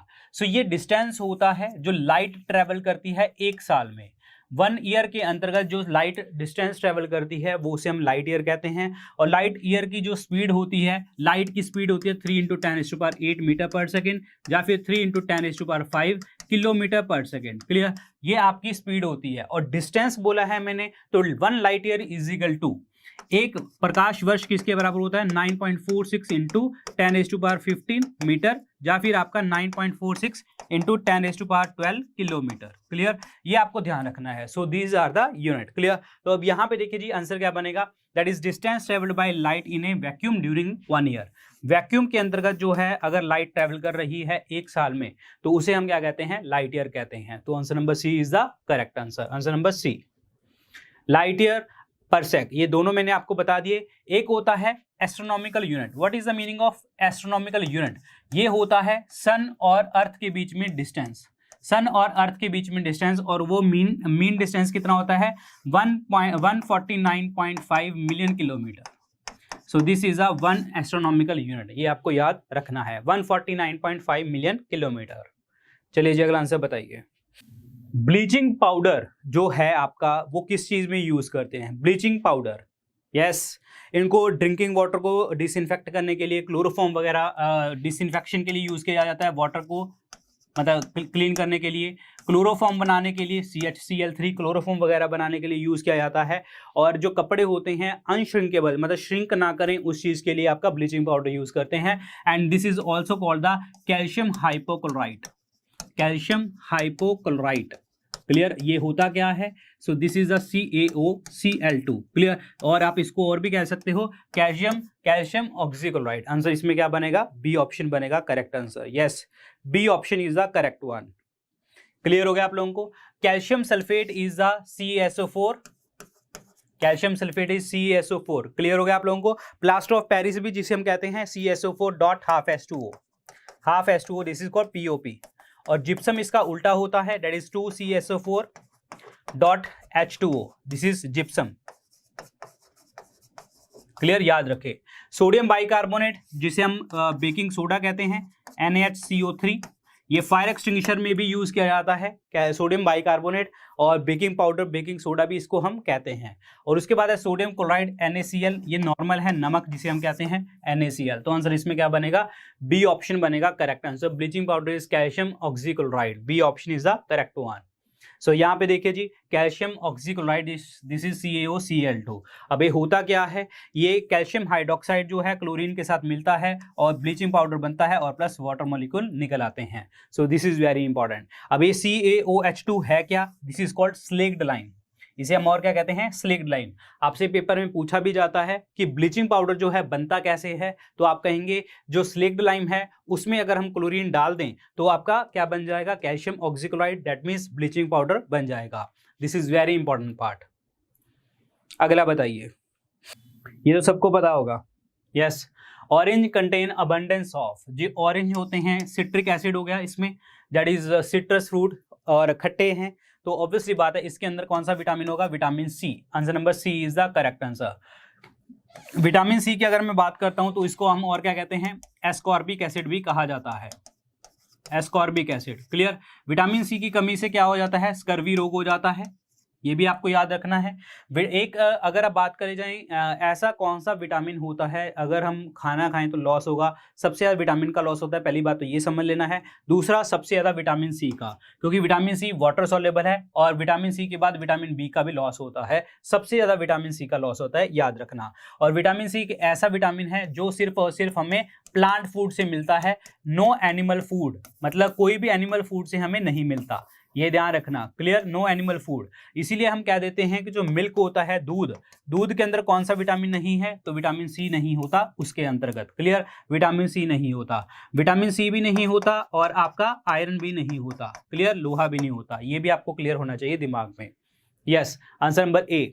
विटामिन बी की बात करते हैं तो विटामिन B1 की अगर हम बात करें तो उसको हम और क्या कह देते हैं, थायामीन भी कह देते हैं, और इसकी कमी से कौन सा रोग हो जाता है, बेरी बेरी रोग हो जाता है। विटामिन ए की बात करते हैं तो विटामिन ए इज रेटिनॉल, और इसकी कमी से कौन सा रोग होगा, ज़ीरोऑप्थेल्मिया, आंखें सूखी पड़ जाती हैं, ड्राई आइज और नाइट ब्लाइंडनेस, रात को भी दिखना बंद हो जाता है। So this is very important point, clear. और विटामिन वर्ड किसने बताया था, फंक ने बताया था। विटामिन वाटर सॉल्युबल वाले कौन से हैं, बी और सी हैं। फैट सॉल्युबल वाले कौन से हैं, ए, डी, ई और के हैं। सो ये याद रखना, answer number A is the correct answer, vitamin C is the right one, clear. Cholesterol free होता है, फैट फ्री होता है, ये फाइबर का सोर्स है, और अगेन विटामिन सी देखने को आपको सबसे ज्यादा मिलता है यहाँ पे। सो this is very very important point. चलिए जी, अगला बताइए। A human has 2 ears because with the help of 2 ears। देखिए हमारे कान जो हैं वो 2 होते हैं, सबको पता है। दोनों कानों का फायदा क्या है, the direction of the sound can be जज, very slow sound can be also be heard, rhythm of the music can be well मतलब साउंड सुना जा सकता है। 2 types of sound coming from the opposite direction can be well identified। yes, बिल्कुल सही, 2 sources से अगर आवाज आ रही है तो हम फाइंड आउट कर सकते हैं। जैसे कि अगर आप आइज बंद कर लो, आपको इधर से भी आवाज आ रही हो, इधर से भी आवाज आ रही हो, तो आप डिस्टिंग्विश कर पाते हैं कि कौन सी कैसी आवाज है, कौन लोग जो हैं ये आवाज आ रही है, क्लियर। तो ये हमेशा हमें आइडेंटिफिकेशन में आपको हेल्प करती है, 2 types ऑफ साउंड को आइडेंटिफाई करने में हेल्प करती है। Answer number D is the correct answer, answer number D. अगर मैं ईयर की बात करता हूं तो मैंने आपको बताया था कि जो कान में अगर दवाई डालते हो कई बार गले में आ जाती है, गले मतलब फेरिंग्स, क्लियर, और उसके लिए जो होता है जुस्टेशियल ट्यूब होती है। जुस्टेशियल ट्यूब जो होती है ये कान से मतलब जब भी कान में कुछ डालेंगे तो गले में आ जाता है, तो दिस इज जुस्टेशियल ट्यूब, क्लियर। और इसमें एक बड़ी इंपॉर्टेंट चीज है, इसमें जो है एक बोन्स होती हैं जिसे हम कहते हैं मिस बोन, ठीक है, Méliès incus steps is very important, clear, क्योंकि ये कान में सबसे छोटी हड्डी होती है और पूरी बॉडी की सबसे छोटी हड्डी स्टेप्स होती है। So this is again very very important point, clear. Answer number D. इनमें से ऐसा कौन सा सेल का पार्ट होता है जो आपको प्रोटीन सिंथेसिस में आपको हेल्प करवाता है, प्रोटीन बनाने में। देखिए जी, प्रोटीन मैंने आपको बताया हुआ है अमीनो एसिड से बनते हैं, और प्रोटीन होता है CHON, that is carbon, hydrogen, oxygen और नाइट्रोजन का कंपोनेंट अगर जुड़ता है तो प्रोटीन फॉर्मेशन करता है। अब यहाँ पे क्या होता है देखते हैं। देखिए जी, बनता मैं बताता हूँ, DNA होता है, DNA से बनता है RNA, RNA से बनता है प्रोटीन। ये प्रोसेस होता है आपका सेल के अंतर्गत। अब DNA टू RNA के प्रोसेस को हम क्या कह देते हैं, ट्रांसक्रिप्शन कहते हैं, क्लियर। और RNA से प्रोटीन बनने के प्रोसेस को हम क्या कहते हैं, ट्रांसलेशन कहा जाता है। अब यहाँ पे ध्यान से समझिए, अगर प्रोटीन को बनाना है तो डेट मीन्स RNA से प्रोटीन बनेगा, क्लियर। और इसमें लाइसोसोम एंड सेंट्रोसोम्स आते हैं, गलत। एंडोप्लाज्मिक रेटिकुलम एंड राइबोसोम ये आते हैं। गोल्गी अपैरेटस माइटोकॉन्ड्रिया नहीं, लाइसोसोम माइटोकॉन्ड्रिया नहीं। तो पहले तो आंसर टिक करो, B option is the correct answer. अब मैं आपको बताऊंगा कि कैसे। आंसर बी तो टिक हो गया, अब पहले ऑप्शन के अकॉर्डिंग ही चलेंगे। देखिए एंडोप्लाज्मिक रेटिकुलम जो होते हैं ये 2 तरीके के होते हैं, एक होते हैं रफ और एक होते हैं आपके स्मूथ। जो स्मूथ एंडोप्लाज्मिक रेटिकुलम होते हैं वो लिपिड्स यानी कि फैट्स बनाने में आपको हेल्प करते हैं, और रफ वाले जो होते हैं ये आपका प्रोटीन बनाने में आपको मदद करते हैं, प्रोटीन बनाने को, clear. So that means rough endoplasmic reticulum ये बनाएंगे। और दूसरा इसमें पॉइंट क्या था आपका, राइबोसोम, क्लियर। राइबोसोम के अंतर्गत होता है क्या, RNA। राइबोसोम RNA के बने हैं और RNA तो सीधा प्रोटीन बनेगा, इसीलिए राइबोसोम को हम और क्या कहते हैं, protein factory of the cell. Protein factory of the cell भी इनको कहा जाता है। सो ये भी आपको याद रखना है, answer number B is the right one, clear. समझ आ गया आप लोगों को। लाइसोसोम की अगर हम बात करें, लाइसोसोम इसको हम क्या कहते हैं, suicidal bag of the cell, clear, आत्मघाती। और इसको जब सुसाइड करते हैं तो इसीलिए इसको क्या देते हैं कि ये इंट्रा सेलुलर डाइजेशन करते हैं, इंट्रासेलुलर डाइजेशन करते हैं ये। सेंट्रोसोम की बात करते हैं, सेंट्रोसोम बिल्कुल सेंटर वाला पार्ट जहां से आपकी एनिमल डिवीजन देखी जाती है, यहां से। और उसके बाद गोल्जी अपरेटस की बात करें तो ये आपका सेल को ट्रांसपोर्टेशन वगैरह में हेल्प करवाते हैं, किसी भी चीज को ट्रांसपोर्ट करने में। माइटोकॉन्ड्रिया की बात करते हैं तो माइटोकॉन्ड्रिया में डीएनए होता है, माइटोकॉन्ड्रिया को power house of the cell भी कहते हैं, क्लियर। और respiratory site of the cell, एक सेल कहां से सांस लेता है, माइटोकॉन्ड्रिया से, याद रखना। लाइसोसोम हो गया, माइटोकॉन्ड्रिया हो गया, तो आंसर इसमें B is the correct answer, B option, endoplasmic reticulum and ribosome, answer number B. अगला बताइए जी, इनमें से ऐसा कौन सा टेस्ट है जो वाटर पोल्यूशन को मेजर करने में हेल्प करवाता है। पानी पोल्यूशन कैसे पता लगता है, तो ये पता लगता है हमें बायोकेमिकल ऑक्सीजन डिमांड से। अब ये है क्या, वो पहले आपको मैं बताता हूँ। ये क्या होता है कि पानी के अंदर ऑब्वियसली बात है बहुत सारे जीव रहते हैं, उनको जीने के लिए ऑक्सीजन चाहिए, और वो भी कौन सी चाहिए, पानी में घुली हुई, दैट इज डिजॉल्व्ड ऑक्सीजन चाहिए, क्लियर। कहने का मतलब जो इसकी नीड है, जो इसको काम करने के लिए चीजें चाहिए, जैसे अब हमारी बॉडी में हम काम करते हैं तो ऑक्सीजन चाहिए, तो ऐसे ही जो जीव पानी में रहते हैं उनको काम करने के लिए, अपना खाना बनाने के लिए, डाइजेशन के लिए, प्रॉपर तरीके से काम करने के लिए ऑक्सीजन की जरूरत होती है, तो that demand is called BOD, clear, biochemical oxygen demand जिसे हम कहते हैं। अब अगर एक चीज बताओ, अगर इसके अंदर पोल्यूशन आ जाए, क्लियर, पोल्यूशन आ जाए जिसे हम क्या कहते हैं, यूट्रॉफिकेशन, अगर इसके अंदर पोल्यूशन आ जाए, जैसे आपके जो है एक्सेसिव जो है, आई मीन टू से, हाँ, पोल्यूशन हो जाए, कुछ भी हो जाए, तो इसमें ऊपर परत जम जाती है, परत जम जाएगी तो ऑब्वियसली बात है इनके ऊपर जो ऑक्सीजन है वो नहीं जाएगा, तो इसका मतलब डिमांड क्या हो जाएगी, बढ़ जाएगी। दैट मीन्स जब वाटर पोल्यूशन हो रहा होगा तो बीओडी का लेवल क्या हो जाएगा, बढ़ जाएगा, मतलब डिमांड क्या हो जाएगी, बढ़ जाएगी। अगर पोल्यूशन कम हो रहा होगा तो मतलब बीओडी का लेवल क्या हो जाएगा, कम हो जाएगा, ये भी आपको ध्यान रखना है। सो ये चीज आपको ध्यान रखना है कि जब पोल्यूशन होगा तो बीओडी का लेवल बढ़ जाएगा, बायोकेमिकल ऑक्सीजन डिमांड का लेवल बढ़ जाएगा। So this is very important, answer number B is the correct answer, biochemical oxygen demand, this is biochemical oxygen demand. अगला बताइए, लाइफ ओरिजिनेटेड, जी, लाइफ जो है वो ओरिजिनेट कहाँ पे हुई थी, ये क्वेश्चन है। वाटर में, लैंड में, माउंटेन्स में, एयर में। पहली बात तो नॉन लिविंग मैटर से स्टार्ट हुई है life, clear, non living matter से, जैसे आपका ऑर्गेनिक कंपाउंड्स वगैरह होते हैं उससे, और ये कहाँ से ओरिजिनेट हुई है, वाटर से, तो आंसर इसमें क्या बनेगा, पानी, आंसर इसमें क्या बनेगा, वन ऑप्शन बनेगा correct answer, life originated in water, answer number one is the correct answer, answer number one.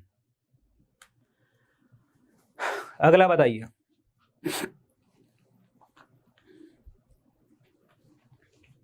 Antigen is a substance that, antigen एक सब्सटेंस होता है, वो क्या करता है, एंटीजन एक ऐसा सब्सटेंस होता है अगर हमारी बॉडी में चला जाए, तो क्या करेगा, हमारी बॉडी को ट्रिगर कर देता है, हिला देता है।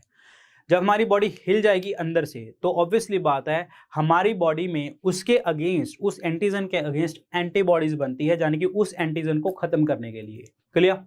तो दैट मीन्स एंटीजन एक ऐसा सब्सटेंस होता है जो ट्रिगर कर देता है बॉडी को और वो एंटीबॉडी प्रोडक्शन में आपको हेल्प करती है। So that means antigen is a substance that lowers the body temperature, गलत, डिस्ट्रॉय, गलत, it promotes the formation of antigen, ये सही, एंटीबॉडी सही, प्रिवेंट पॉइजनिंग, गलत, तो आंसर इसमें क्या बनेगा, सी ऑप्शन बनेगा करेक्ट आंसर, एंटीबॉडी फॉर्मेशन में आपको हेल्प करवाता है। जी जी जी, क्लियर हो गया, तो ये सब्सटेंस है ये। अब एक चीज आपको और बता दूं, जो एंटीबॉडीज होती हैं हमारी बॉडी में कौन से सेल बनाते हैं, डब्ल्यूबीसीज एंटीबॉडीज बनाते हैं, व्हाइट ब्लड सेल जिसे हम कहते हैं, और इम्यूनिटी, एंटीबॉडीज इम्यूनिटी देते हैं, और जो आपकी इन्फेक्शंस होती हैं उनको खत्म करने में आपको हेल्प करते हैं। So this is very important point, clear, answer number C is the correct answer, answer number C. इस क्वेश्चन का आंसर दीजिए 1 मिनट। सो क्वेश्चन देखिए जी क्या कहता है। सो क्वेश्चन है हमारे सामने, विच of the following does not provide energy, इनमें से एनर्जी कौन नहीं देता। डज नॉट प्रोवाइड एनर्जी, इनमें से एनर्जी हमें कौन नहीं देता। ठीक है, अब एक चीज देखिए, फैट ऑब्वियसली बात देते हैं, 1 ग्राम से हमें 9.3 कैलोरीज एनर्जी मिलती है यहां से। प्रोटीन से भी एनर्जी मिलती है हमें, 1 ग्राम से 5.65 कैलोरी एनर्जी मिलती है। कार्बोहाइड्रेट से 4.2 कैलोरी मिलती है। विटामिन से हमें कोई एनर्जी नहीं मिलती, विटामिन हमारी मेटाबॉलिक एक्टिविटीज में हेल्प करवाते हैं। तो आंसर इसमें क्या बनेगा, सी ऑप्शन बनेगा करेक्ट आंसर, सी ऑप्शन। हमारी बॉडी में जो फैट होती है जो हमें खानी चाहिए वो कौन सी, पॉली अनसैचुरेटेड फैटी एसिड खाने चाहिए, जो हमारी बॉडी के लिए लाभदायक होते हैं, इजीली डाइजेस्टेबल होते हैं। फैट हमारी बॉडी को इंसुलेशन भी प्रोवाइड करके रखता है, यानी कि बॉडी हीट को जो है बना के रखता है, बॉडी हीट को बाहर नहीं जाने देता। क्लियर। प्रोटीन जो होता है ये एनर्जी तो देता ही देता है, और सेल की क्या करता है, रिपेयरिंग भी आपको हेल्प करवाती है, सेल टिश्यू को रिपेयर करवाने में भी मदद करता है। कार्बोहाइड्रेट्स की बात करते हैं, अगर हमारी बॉडी में अगर एनर्जी है तो 50% एनर्जी जो आती है वो हमें सीधा कार्बोहाइड्रेट से आती है, और कार्बोहाइड्रेट हम शुगर की फॉर्म में खाते हैं। विटामिन मैंने आपको बता ही दिया था, answer number C is the correct answer, C option is the right one. यहाँ पे देखिए जी, vitamin A is thiamine, clear, vitamin B9 is folic acid, और vitamin B12 is cyanocobalamin, vitamin C is ascorbic acid, D is calciferol, E is tocopherol, K is phylloquinone. Clear, so these are very important vitamins. चलिए जी अगला answer बताइए, अगला answer बताइए फटाफट जी। Question है, muscle starts to feel tired after collecting which fluid. जो मसल्स होती हैं, मांसपेशियां होती हैं, अगर हमारी बॉडी में ऐसा कौन सा फ्लूइड आ जाता है जिससे हमें थकने को महसूस करते हैं। हमारी बॉडी में आपको पता है मसल्स में एनर्जी जो होती है वो ग्लाइकोजन होता है, स्टोर्ड होता है, ग्लाइकोजन ग्लूकोज में कन्वर्ट होता रहता है जैसे जैसे आपकी एनर्जी यूज होती रहती है। क्लियर, बट फिर भी एक बार क्या होता है कि हमारी मसल्स टायर्ड हो जाती हैं, थकने लग जाती हैं, क्योंकि वो जो ग्लूकोज है वो लैक्टिक एसिड में कन्वर्ट हो जाता है। तो आंसर इसमें क्या बनेगा, ए ऑप्शन बनेगा correct one, A option is the correct answer. Clear हो गया आप लोगों को। लैक्टिक एसिड, अब लैक्टिक एसिड के बारे में आपको एक चीज और बताना चाहूंगा कि अगर आपसे पूछा दूध के अंदर कौन सा एसिड होता है तो अगेन आपका लैक्टिक एसिड ही होता है, answer number A is the correct one. Clear. अगर हम बात करें बाकी चीजों की, अच्छा अगर एटीपी जो देखिए लैक्टिक एसिड का एक्यूमुलेशन, और इसका मतलब क्या होगा, एटीपी सेल क्या हो जाएंगे आपके, कम हो जाएंगे। एटीपी सेल का कम होना मतलब एडिनोसिन ट्राइफॉस्फेट का कम होना, एटीपी मॉलिक्यूल कम होना, रीजन बीइंग क्योंकि ये एटीपी क्या होते हैं, energy currency of the cell कहते हैं इसको क्या कहते हैं, energy currency of the cell. This is very important point. Clear, answer number A is the right one. Pyruvic acid है, जब भी आपका एरोबिक जो मतलब रेस्पिरेशन वगैरह होती है, पायरुविक एसिड जो होता है लैक्टिक एसिड में कन्वर्ट, पायरुविक एसिड जो होता है ये हम किस में कन्वर्ट कर सकते हैं, यस लैक्टिक एसिड में या उसमें शराब में, कमेंट सेक्शन में लिख के बताओ कि पायरुविक एसिड को लैक्टिक एसिड में कन्वर्ट कर सकते हैं या शराब में कन्वर्ट कर सकते हैं, याद रखें आंसर बताना है आपको।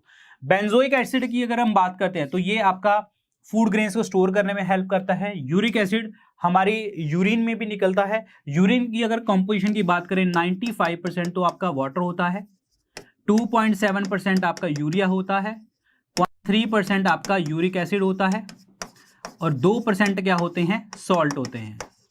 क्लियर, यूरिया का फॉर्मूला होता है NH2CONH2, और हमारी बॉडी में अगर बात करिए यूरिया कहाँ पे बनता है, दैट इज द लिवर में, और पहला ऑर्गेनिक कंपाउंड जो लैब में बनाया गया था वो भी यूरिया था। यूरिया में कितने परसेंट नाइट्रोजन होती है, 46% नाइट्रोजन होती है, याद रखना। सो this is very very important point. Clear, lactic acid. चलिए जी अगला आंसर बताइए जी। जब ट्रैफिक पुलिस वाले पकड़ लेते हैं, वो पता करते हैं कि शराब पी है या नहीं पी किसी पर्सन ने, तो उसको हमें रेस्पिरेटरी टेस्ट कहते हैं। तो उस रेस्पिरेटरी टेस्ट में हम कौन सा केमिकल यूज करते हैं जो पाइप से लगाते हैं, सो वो पाइप होती है potassium dichromate and sulphuric acid की। तो answer number 1 is the correct answer. Potassium dichromate जो होता है वो रेड कलर का होता है।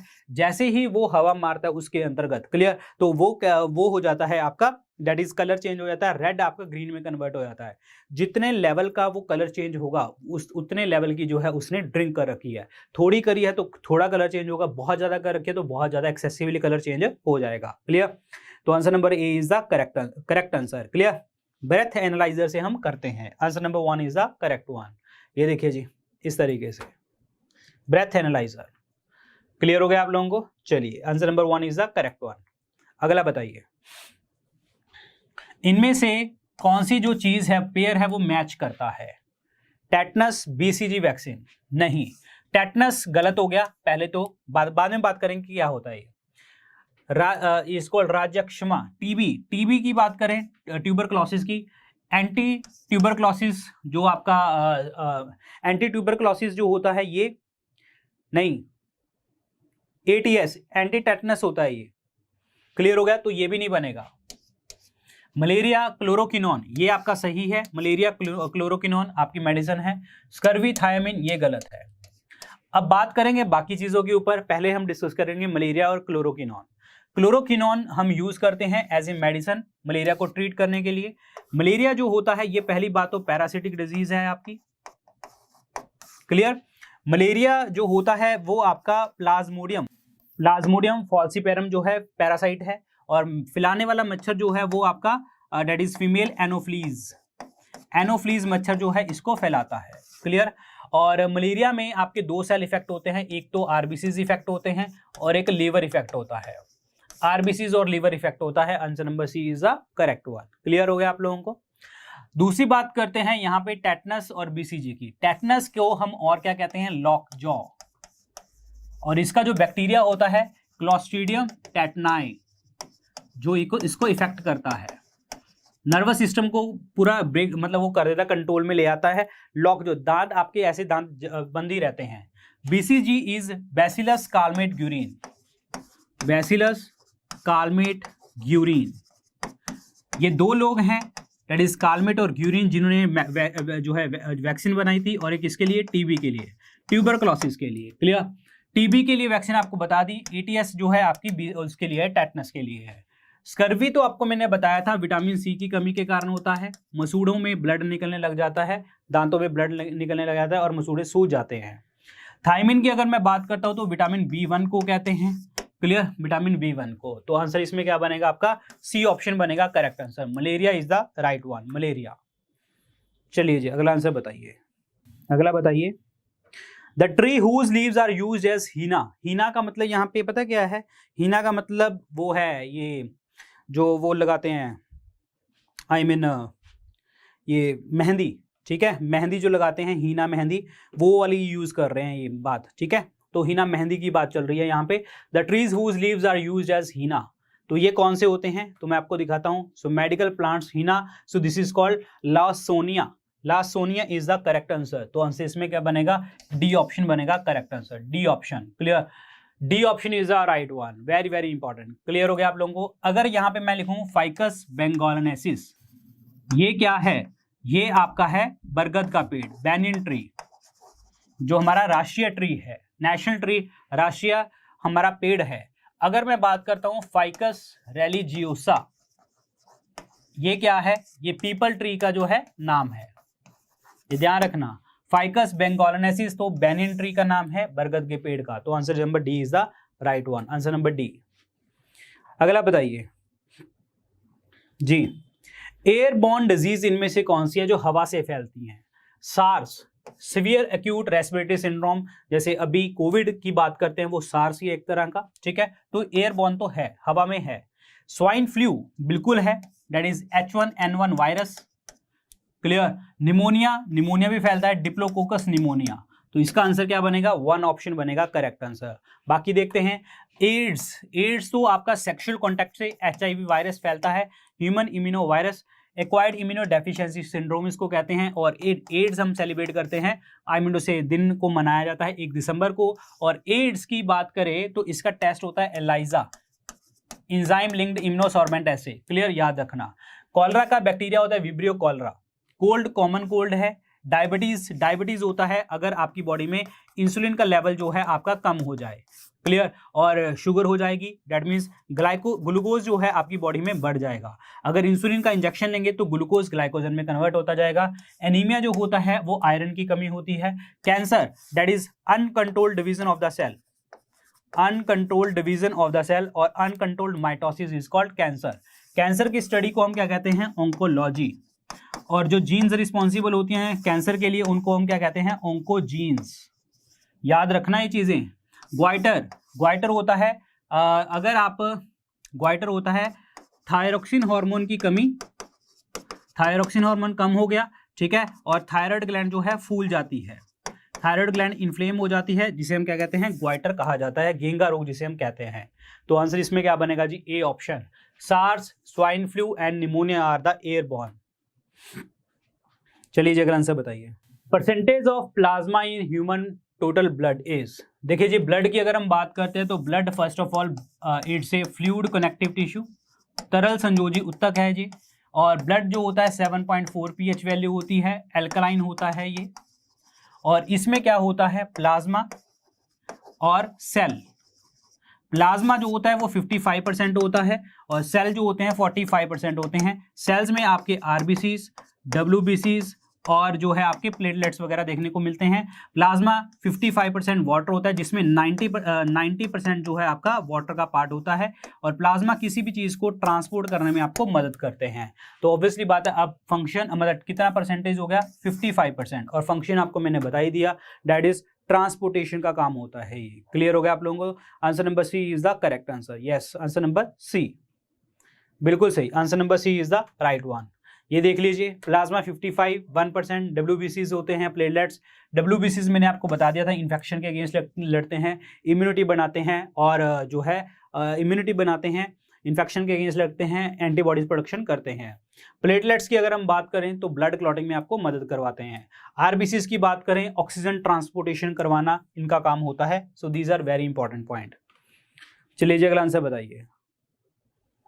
अगला क्वेश्चन देखिए जी, green revolution is another name in India is. Green revolution ये कब आया था, 66-67 में भारत में। ग्रीन रेवोल्यूशन के जनक कौन है, Norman Borlaug, Norman Borlaug. Clear. Green revolution के जनक इंडिया में एमएस स्वामीनाथन, और ये टर्म किसने दी थी, विलियम गैड ने। क्लियर। और 66-67 में हमारा थर्ड 5 ईयर प्लान चल रहा था, ये भी आपको याद रखना है। और ग्रीन रेवोल्यूशन में हमने किया क्या था, हमने बहुत सारे पेस्टिसाइड यूज किए थे, हाई यील्डिंग वैरायटी वाले सीड यूज किए थे, बाहर से जो आए थे। 2 चीजों के लिए सीड आए थे, एक तो गेहूं के लिए आए थे मैक्सिको से, और एक आए थे राइस के लिए जो आए थे फिलीपींस से। समझ आया। अब ये सारे जो हैं HYV सीड थे, हाई यील्डिंग वैरायटी सीड से। हमने पानी का यूज किया ज़्यादा से ज़्यादा, फर्टिलाइजर्स का, पेस्टिसाइड का, तब जाके ग्रीन रेवोल्यूशन में प्रोडक्शन बढ़ी। So what is another name, seed, fertiliser and irrigation revolution सही कहेंगे। फूड सिक्योरिटी वाला पार्ट गलत है, एग्रीकल्चर ये भी गलत है। तो answer number 1 is the correct answer. Answer number 1 बीज, उर्वरक और सिंचाई क्रांति इसको कहते हैं। Answer number 1 is the correct one. HYV seeds हमने यूज किए थे। चलिए जी अगला आंसर बताइए जी। थायराइड का फंक्शन क्या होता है, मैंने आपको बताया था थायराइड ग्लैंड होती है, ये लार्जेस्ट एंडोक्राइन ग्लैंड है, सबसे बड़ी एंडोक्राइन।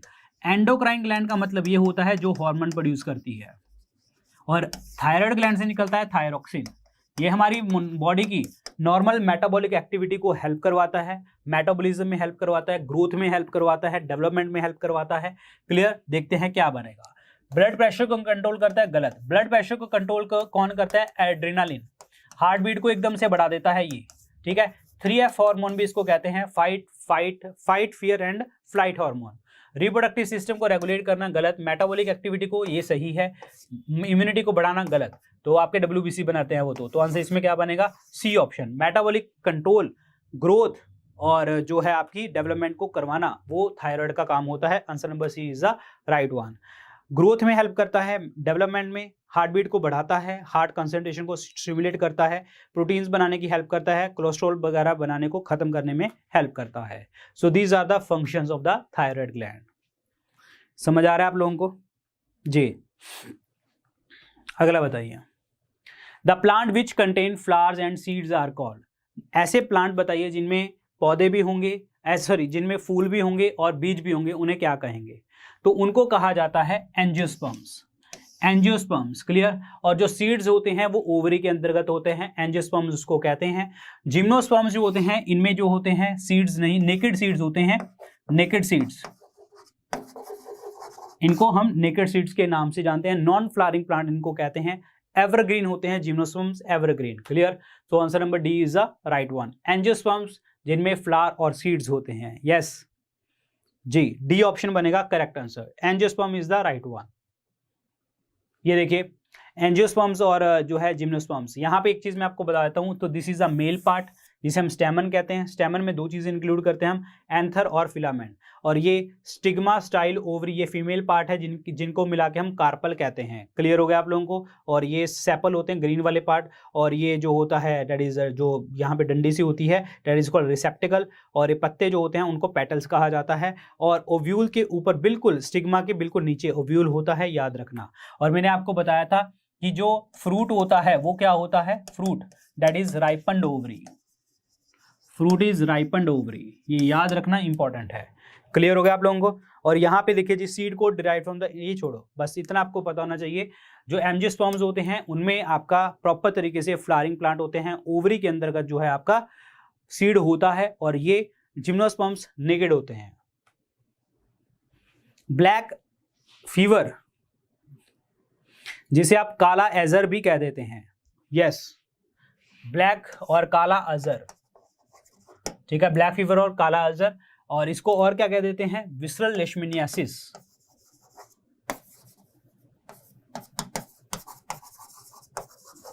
ये वर्ड भी इसको यूज किया जाता है।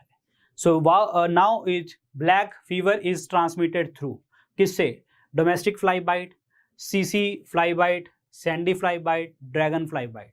ये हमें रेतीले मक्खी के काटने से that is sandy fly bite से जो है फैलता है। Answer number C is the correct one, yes, answer number C, sandy fly bite से जो है ये फैलता है काला अजर। लेशमियानियासिस भी कह देते हैं, आपको मैंने बता ही दिया। और काला अजर, ब्लैक फीवर सैंड फ्लाई से फैलता है। क्लियर हो गया आप लोगों को। तो यहाँ पे देखिए जी सैंड फ्लाई और काला अजर, this is very important. Fever ज्यादा से ज्यादा आता रहता है, भूख प्यास खत्म हो जाती है, स्प्लीन इनलार्जमेंट हो जाती है, एनीमिया हो जाता है, वीकनेसेस वगैरह देखने को आपको मिल जाती है। So this is very very important point. Clear. Pyrometer जो होता है ये किस चीज के लिए यूज होता है? देखिए पायरो वर्ड कहीं पे भी यूज होता है तो यहाँ पे हमेशा टेम्परेचर की बात आती है। तो यहाँ पे आएगा हाई टेम्परेचर। आंसर इसमें क्या बनेगा? बी ऑप्शन बनेगा। अगर आपसे पूछा कि यहाँ पे वर्ड आ जाए पायर हीलियोमीटर, सेम क्वेश्चन, तो यहाँ पे सन का टेम्परेचर को मेजर करने वाला, क्योंकि हीलियो वर्ड कहाँ पे आता है? सन के लिए आ जाता है। तो आंसर इसमें क्या बनेगा आपका? बी ऑप्शन बनेगा। ह्यूमिडिटी के लिए कौन सा आप कौन सा इंस्ट्रूमेंट यूज करते हो? हाइग्रोमीटर, हाइग्रोमीटर ह्यूमिडिटी के लिए, ठीक है। और अर्थक्वेक के लिए दो चीजें होती हैं, एक तो आपका मैग्नीट्यूड होता है। मैग्नीट्यूड हम कैसे मेजर करते हैं? रिक्टर स्केल से। एक आपकी इंटेंसिटी होती है, इंटेंसिटी ऑफ द अर्थक्वेक, तो वो मापते हैं हम अपना मर्कली स्केल से। और अर्थक्वेक जो रिकॉर्ड किया जाता है वो सीज्मोग्राफ के ऊपर रिकॉर्ड किया जाता है, क्योंकि यहां पे आपकी ग्राफिकल रिप्रेजेंटेशन आती है, ग्राफिकल रिप्रेजेंटेशन, ठीक है, याद रखें। ह्यूमिडिटी की अगर मैं बात करता हूं, ह्यूमिडिटी दो तरीके की होती है, एक एब्सोल्यूट और आपकी एक रिलेटिव। एब्सोल्यूट का मतलब होता है रियल, एक्चुअल, कि यहां पे कितनी ह्यूमिडिटी है, असल में यहां पे ही कितनी ह्यूमिडिटी है, दैट इज कॉल्ड एब्सोल्यूट। और जब हम दो चीजों को कंपेयर कर देते हैं तो वो बन जाती है आपकी रिलेटिव। समझ आया आप लोगों को? यस। तो यहां पे ध्यान रखिए, अगर मैं यहां पे ये एब्सोल्यूट और रिलेटिव वर्ड, ये जो सारी चीजें यूज हो गई हैं, ठीक है। टेम्परेचर के यूनिट पूछे जाते हैं आपको, टेम्परेचर के यूनिट आपके हैं ऐसा यूनिट दैट इज केल्विन, याद रखना इंपॉर्टेंट है। यस, समझ आया जी आप लोगों को। सो आंसर नंबर क्या बनेगा? बी ऑप्शन बनेगा correct answer. Pyrometer, pyrometer high temperature. Yes, अगला बताइए।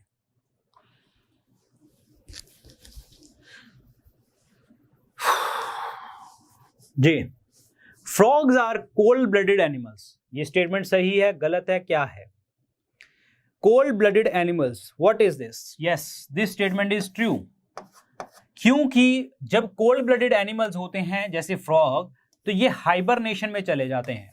हाइबरनेशन, सो जाते हैं ये, सर्दियों में सो जाते हैं, गर्मियों में बाहर निकल के आ जाते हैं, आपने देखा होगा। समझ आया आप लोगों को? यस, विंटर के टाइम पे हाइबरनेशन में चले जाते हैं, जैसे ही आपका टेम्परेचर चेंज होता है तो ये बाहर निकल के आ जाते हैं। Yes, answer number A is the correct answer, बिल्कुल ट्रू स्टेटमेंट है ये। And we humans are warm blooded animals, warm blooded animals, तो हम क्या हैं? वार्म ब्लडेड, दैट मीन्स हम अपने बॉडी का टेम्परेचर कांस्टेंट रख सकते हैं किसी भी कंडीशन के ऊपर। हमारा टेम्परेचर 37 सेंटीग्रेड होता है, या 98.6 फारेनहाइट में लगा लो, थोड़ा बहुत ऊपर नीचे हो सकता है, बट हाँ वो अलग बात है कि आप बीमार हैं तो अलग सीन है, लेकिन सराउंडिंग्स के अकॉर्डिंग बात कर रहा हूं तो हम जो है वार्म ब्लडेड है। और अगर हम मेंटेन करके रख रहे हैं कांस्टेंट बॉडी टेम्परेचर तो उसको हम क्या कहते हैं? होम्योस्टेसिस, ये ध्यान रखना। तो answer number A is the correct answer. Yes, A option, cold blooded animals. ये जो होता है फ्रॉग हो गया, बियर, ठीक है, भालू।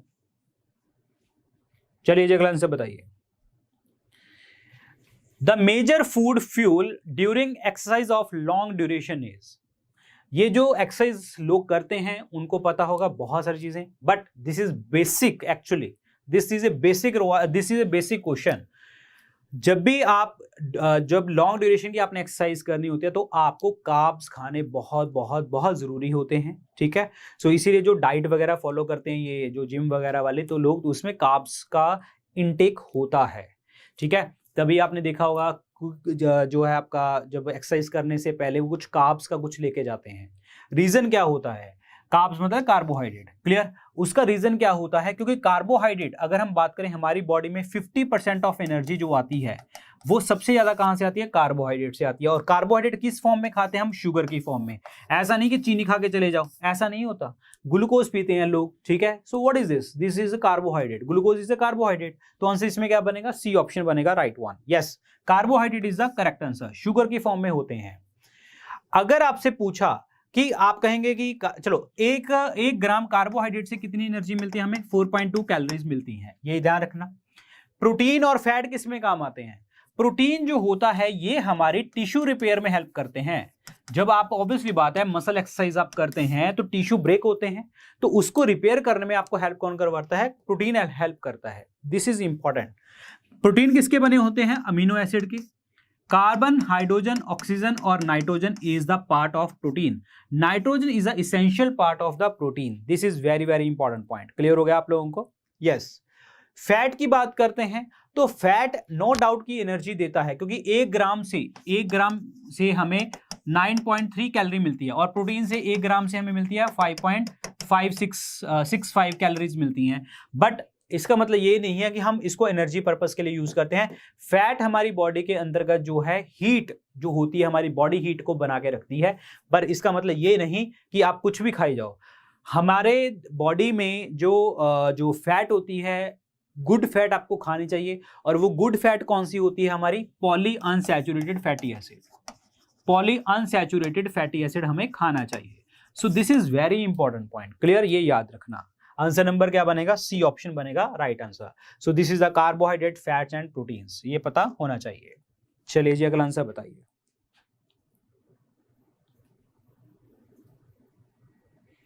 जी। शाबाश, अगला आंसर बताइए। Gustation refers to the sense of which of the following. जो गस्टेशन होता है, ये देखिए हिंदी में तो लिख ही दिया, स्वादन। सो गस्टेशन जो होता है ये किस चीज के लिए होता है? टेस्ट के लिए। Answer number D is the correct answer. Answer number D, test के लिए देखने को आपको मिलता है। समझ आया? डी ऑप्शन बनेगा राइट आंसर, टेस्ट।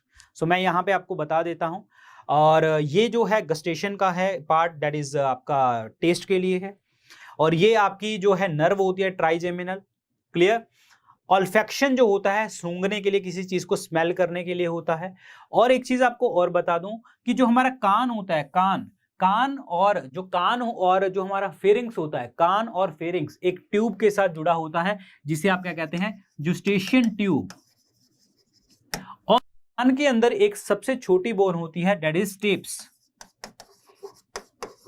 ये हमारी बॉडी के अंदर सबसे छोटी बोन है। मेलियस इंकस स्टेप्स कहते हैं, मिस वर्ड याद करते हैं, बट आपको उतना नहीं जानना क्योंकि उसमें आपके जो है पीएमटी वाली चीजें चली जाती हैं, मेडिकल वाली चीजें चली जाती हैं, बट अदरवाइज मैं बता देता हूँ। मेलियस इंकस स्टेप्स 3 बोन होती हैं और स्टेप्स जो होती है सबसे छोटी बोन होती है हमारी बॉडी में। सो this is very important point, clear, ये याद रखना। यस बिल्कुल। नेक्स्ट है करंट की जो है आपकी एम्पियर है। टेम्परेचर की मैंने अभी आपको बताया था केल्विन होती है। अमाउंट ऑफ सब्सटेंस की बिल्कुल आपकी मोल होती है यूनिट। ल्यूमिनस इंटेंसिटी की होती है कैंडेला। कैंडेला समझ आया आप लोगों को? यस। अब 1 मोल किसके बराबर होता है, कितने एटम्स के बराबर होता है, कितने यूनिट्स के बराबर होता है? 6.022 इंटू 10⁻23 यूनिट्स के बराबर होता है। 6.023 इंटू 10⁻23 यूनिट के बराबर होता है 1 मोल। इतने यूनिट्स इतने एटम्स के बराबर होता है। सो आंसर इसमें क्या बनेगा? सी ऑप्शन बनेगा करेक्ट आंसर। सो यहां पे देख लीजिए पेपर में आता है, ये आपको याद करने की जरूरत नहीं है, आपको सिर्फ ये याद करना है 6.022 into 10⁻23। So this is the 1 mole. Very very important. अगला बताइए। ये पेपर में अगर आप, ऑब्वियसली बात है स्टेट पीसीएस में इतने बेसिक क्वेश्चन आते हैं मैं बता नहीं सकता, लेकिन आप गलत कर देते हैं पेपर में क्योंकि सिंपल क्वेश्चन होते हैं और हमें लगता है कि इतना सिंपल क्वेश्चन थोड़ा पूछा जाएगा। ऑक्सीडेशन इन्वॉल्व्स, जो ऑक्सीडेशन होता है वो क्या होता है? What is the meaning of oxidation? Oxidation का मतलब होता है loss of hydrogen. Answer number 1 is the correct answer. या फिर आप ऐसे भी कह सकते हो गेनिंग ऑफ ऑक्सीजन। अगर ऑक्सीजन का गेन करना हो और हाइड्रोजन का लॉस करना हो, या फिर ऑक्सीडेशन नंबर जो होता है उसका गेन करना हो, ऑक्सीडेशन नंबर का गेन करना, हाइड्रोजन का लॉस होना, ऑक्सीजन का गेन होना, सो दिस इज ऑक्सीडेशन। क्लियर हो गया आप लोगों को? Yes, answer number A is the correct answer. Answer number A. So this is oxidation वगैरह जो आपको चीजें होती हैं जिसमें आपका इलेक्ट्रॉन्स वगैरह रिड्यूस हुए। Clear? So this is very very important point. चलिए अगला बताइए।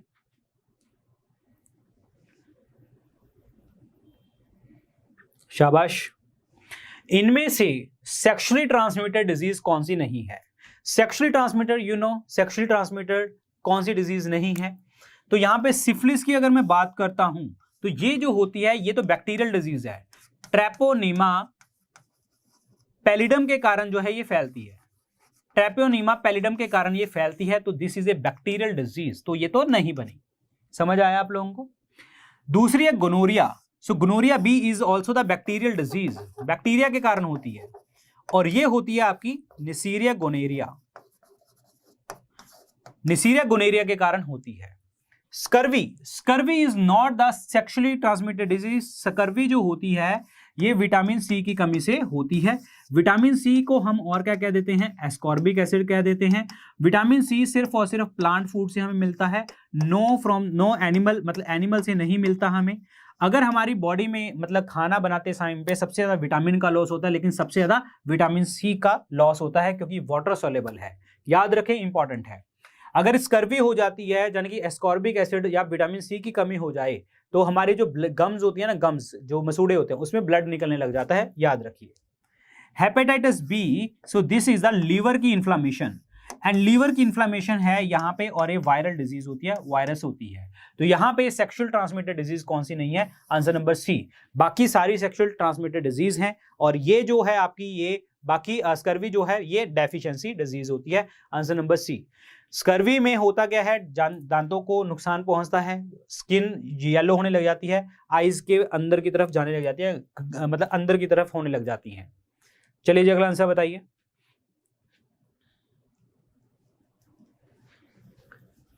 Both haemoglobin and myoglobin require dash to the formation. Haemoglobin और मायोग्लोबिन में आपको सबसे ज्यादा चीज क्या चाहिए होती है? चीजों को बनने के लिए आयरन चाहिए होता है, लोहा चाहिए होता है। Answer number B.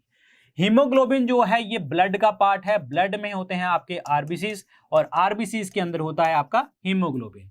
मायोग्लोबिन जो यूज होता है वो होता है मसल के साथ यूज। क्लियर हो गया आप लोगों को? मायो मतलब मसल्स, मसल के अंदर प्रोटीन ग्लोबिन, मायोग्लोबिन बन जाता है। Haem that is iron part, लोहा, ठीक है, और जिसके कारण ब्लड का कलर लाल आता है और ग्लोबिन होता है protein. Answer number B is the correct answer. Answer number B iron. Calcium की बात करता हूं मैं। अच्छा, आयरन के ओर्स पूछ लिए जाते हैं। आयरन की ओर्स कौन कौन से हैं? हेमेटाइट, लेमेनाइट, साइड्राइट, आयरन पायराइट और मैग्नेटाइट।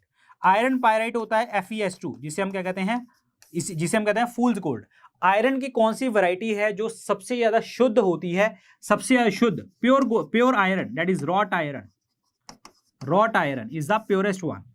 कैल्शियम की अगर मैं बात करता हूं, ऑब्वियसली बात है हड्डियों के लिए चाहिए, बोन्स की स्ट्रेंथनिंग के लिए चाहिए आपको। हमारे दांतों में भी कैल्शियम और फास्फोरस चाहिए होता है, याद रखें। Vitamin B12 is cyanocobalamin. Cyanocobalamin, clear. और यहां पे कोबाल वर्ड आया, that is cobalt containing vitamin is vitamin B12। और साइनोकोबालामिन की कमी से जो है आपको अनीमिया हो सकता है, मेगालोब्लास्टिक अनीमिया। तो आंसर इसमें क्या बनेगा? B option, iron is the correct one, iron. अगला बताइए, इनमें से कौन सी एंटीबायोटिक नहीं है? इनमें से कौन सी एंटीबायोटिक नहीं है? नॉट पूछा है।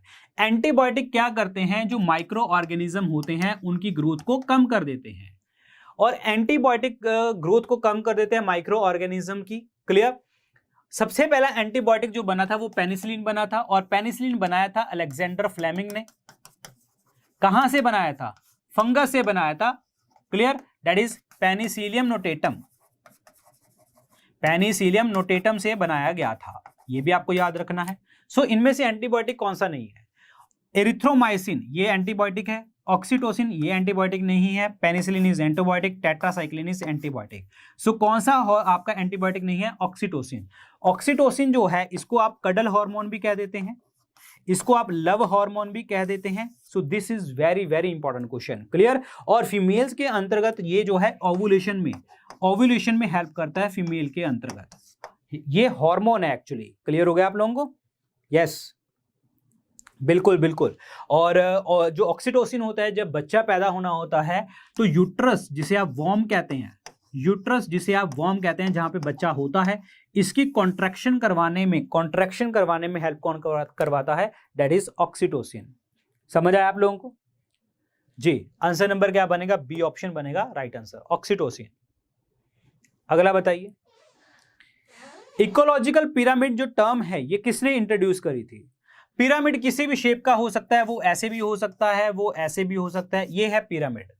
तो इकोलॉजिकल ऑब्वियसली बात है, हर आपका ट्रॉफिक लेवल होता है, जैसे कुछ खाने बनाने वाले प्रोड्यूसर होंगे, एक खाने वाले होंगे हर्बीवोर्स, और जो प्लांट्स को खाएंगे, और हर्बीवोर्स को खाएंगे कार्निवोर्स, यानी कि मांस खाने वाले, ठीक है। तो इस तरीके से तो इकोलॉजिकल पिरामिड को इंट्रोड्यूस किसने किया था? ये कॉन्सेप्ट किसने दिया था? चार्ल्स एल्टन ने दिया था। Answer number D is the correct answer, Charles Elton, answer number D. और कौन सा पिरामिड जो होता है हमेशा ऊपर होता है, मतलब अपराइट सिचुएशन में कौन सा पिरामिड बनता है? कौन सा ecological pyramid? That is energy वाला। Energy pyramid is always upright. क्यों?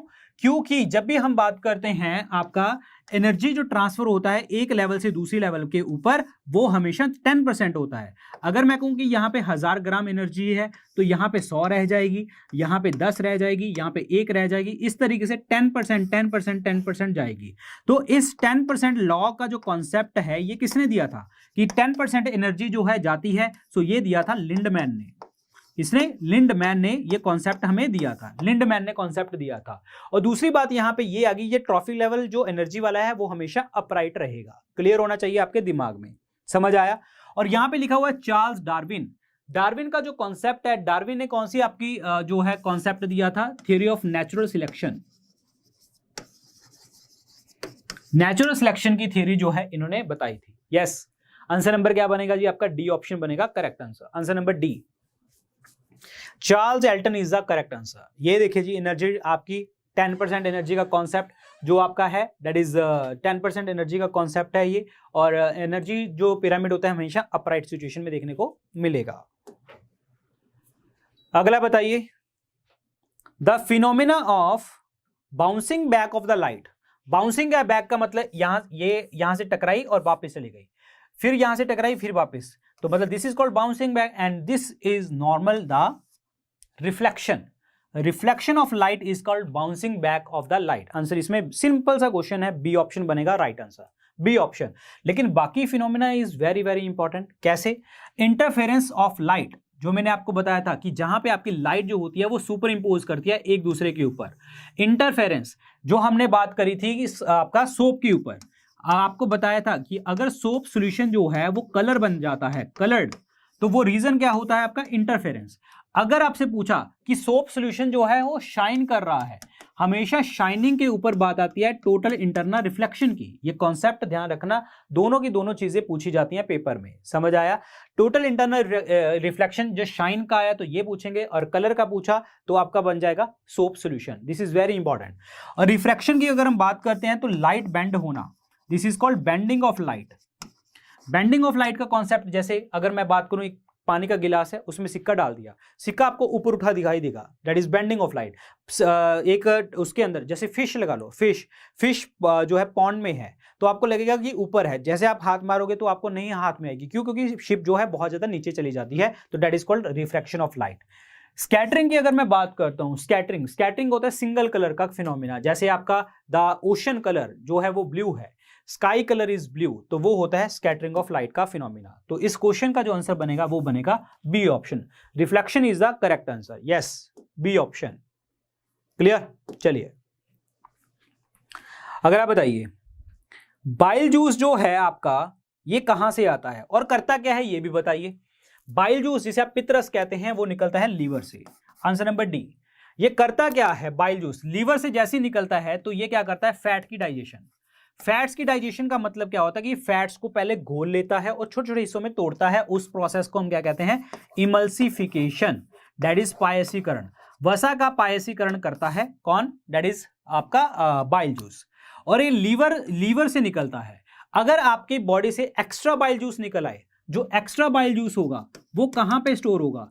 एक्स्ट्रा बाइल जूस जो स्टोर होगा वो होगा गॉल ब्लैडर में, गॉल ब्लैडर में स्टोर होगा। सो this is very important. Answer number D is the right one, very very important. और बाइल जूस के अंदर दो पिगमेंट्स भी होते हैं, बिलीरुबिन, बिलीवर्डिन, ठीक है? ये सारे पिगमेंट्स भी देखने को आपको मिलते हैं। कई बार क्या होता है आपको देखने को मिलेगा जॉन्डिस, जॉन्डिस वर्ड यूज करते हो आप नॉर्मल। जॉन्डिस का मतलब क्या होता है कि अगर किसी पर्सन के अंदर बाइल जूस ज्यादा निकल आए बॉडी में तो बिलीरुबिन की मात्रा जो है वो बढ़ जाती है और वो कलर का, स्किन का कलर क्या कर देता है? येलो कर देता है। So this is very important point. Clear? Answer number D. फिर लीवर के ऊपर पॉइंट डिस्कस करते हैं। लीवर जो है सबसे बड़ी ग्लैंड है, largest gland of the body है। यूरिया यहां पे बनता है, क्लियर? और ग्लाइकोजन जो हमारी रिजर्व एनर्जी होती है वो यहां पे स्टोर होती है। ग्लाइकोजन लीवर के अंदर स्टोर तो है ही है, और कहां पे स्टोर होती है? मसल्स में स्टोर होती है ग्लाइकोजन। और लीवर क्या करता है? लीवर की मैक्सिमम रीजनरेशन पावर होती है, दोबारा से दोबारा बनने की शक्ति। अगर आपसे पूछा हमारी बॉडी में सबसे कम बनने की शक्ति कहां पे है, तो that is brain, nerve cell. Clear? सबसे ज्यादा लीवर की है। लीवर में दो प्रोटीन बनते हैं, हेपरिन और फाइब्रिनोजन। फाइब्रिनोजन जो होता है ब्लड क्लॉटिंग करवाता है, रक्त का थक्का जमाता है, कहां पे? शरीर के बाहर। क्लियर? जो हेपरिन होता है ये ब्लड क्लॉटिंग नहीं होने देता। कहां नहीं होने देता? शरीर के अंदर। अगर अंदर शरीर के ब्लड जम गया तो बंदा डेथ सिचुएशन पे पहुंच सकता है। सो आंसर इसमें डी बनेगा करेक्ट आंसर। किडनी की बात करते हैं तो किडनी हमारा जो है ऑब्वियसली बात है हमारा एक्सक्रीटरी ऑर्गन है, और इसका basic structure and functional unit क्या है आपका? Nephron. Nephron is a structural और functional unit of kidney, very very important. और ब्रेन की बात करते हैं तो ब्रेन के ऊपर एक लेयर होती है जिसे हम क्या कहते हैं? मेनिंजिस, और एक बॉक्स में कवर होता है जिसे हम कहते हैं क्रेनियम। दोनों हमें चोट से बचाता है। क्लियर? और ब्रेन से जो नर्व्स निकलती हैं वो होती हैं क्रेनियल नर्व्स, और वो कितनी होती हैं? क्रेनियल नर्व्स कितनी होती हैं हमारी? 12 पेयर। और स्पाइनल नर्व्स कितनी होती हैं जो स्पाइन से निकलती हैं? 31 पेयर, याद रखना। और हार्ट की बात करते हैं, हार्ट की स्टडी को हम बोलते हैं cardiology, cardiology. This is very very important statements. Clear? तो आंसर इसमें क्या बनेगा? D is the correct answer. हाँ, किडनी जो है ब्लड प्यूरिफिकेशन करती है, ये बच्चे ने लिखा है, ब्लड प्यूरिफिकेशन करती है, और उस प्रोसेस को हम क्या कहते हैं? अल्ट्रा फिल्ट्रेशन, प्राण स्पंदन कहा जाता है, जो ब्लड प्यूरिफिकेशन करती है kidney. Answer number D is the correct answer. Answer number D. ये आपको इतना पढ़ने की जरूरत नहीं है, बस इतना पता होना चाहिए पैंक्रियास है यहाँ पे। पैंक्रियास जो है हमारी मिक्स्ड ग्लैंड है, मिश्रित ग्रंथि है यहाँ पे बॉडी में। चलिए अगला आंसर बताइए। देखिए कुछ भी आपको एक्स्ट्रा में से पूछना होता है ना तो मुझे इंस्टाग्राम के ऊपर मैसेज किया कीजिए, और बाकी इधर ध्यान दीजिए। कोई भी कोर्स वगैरह के बीच में बच्चे पूछ रहे हैं तो प्लीज मुझे इंस्टाग्राम के ऊपर मैसेज करें। अगला क्वेश्चन देखिए जी, dietary intake of dash is essential for the normal functioning of the thyroid gland. Thyroid gland जो है आपका किस चीज के लिए इंपॉर्टेंट है? देखिए मैंने अभी आपको बताया था कि अगर आपसे पूछा largest gland of the body तो आपका आंसर बनेगा लीवर। अगर आपसे पूछा लार्जेस्ट एंडोक्राइन ग्लैंड तो आपका बनेगा थायराइड। अगर एंडोक्राइन पूछा, क्योंकि एंडोक्राइन ग्लैंड्स क्या होती हैं, ये ऐसी ग्लैंड्स हैं जो आपका हार्मोन प्रोड्यूस करती हैं। क्या? हार्मोन प्रोड्यूस करती हैं।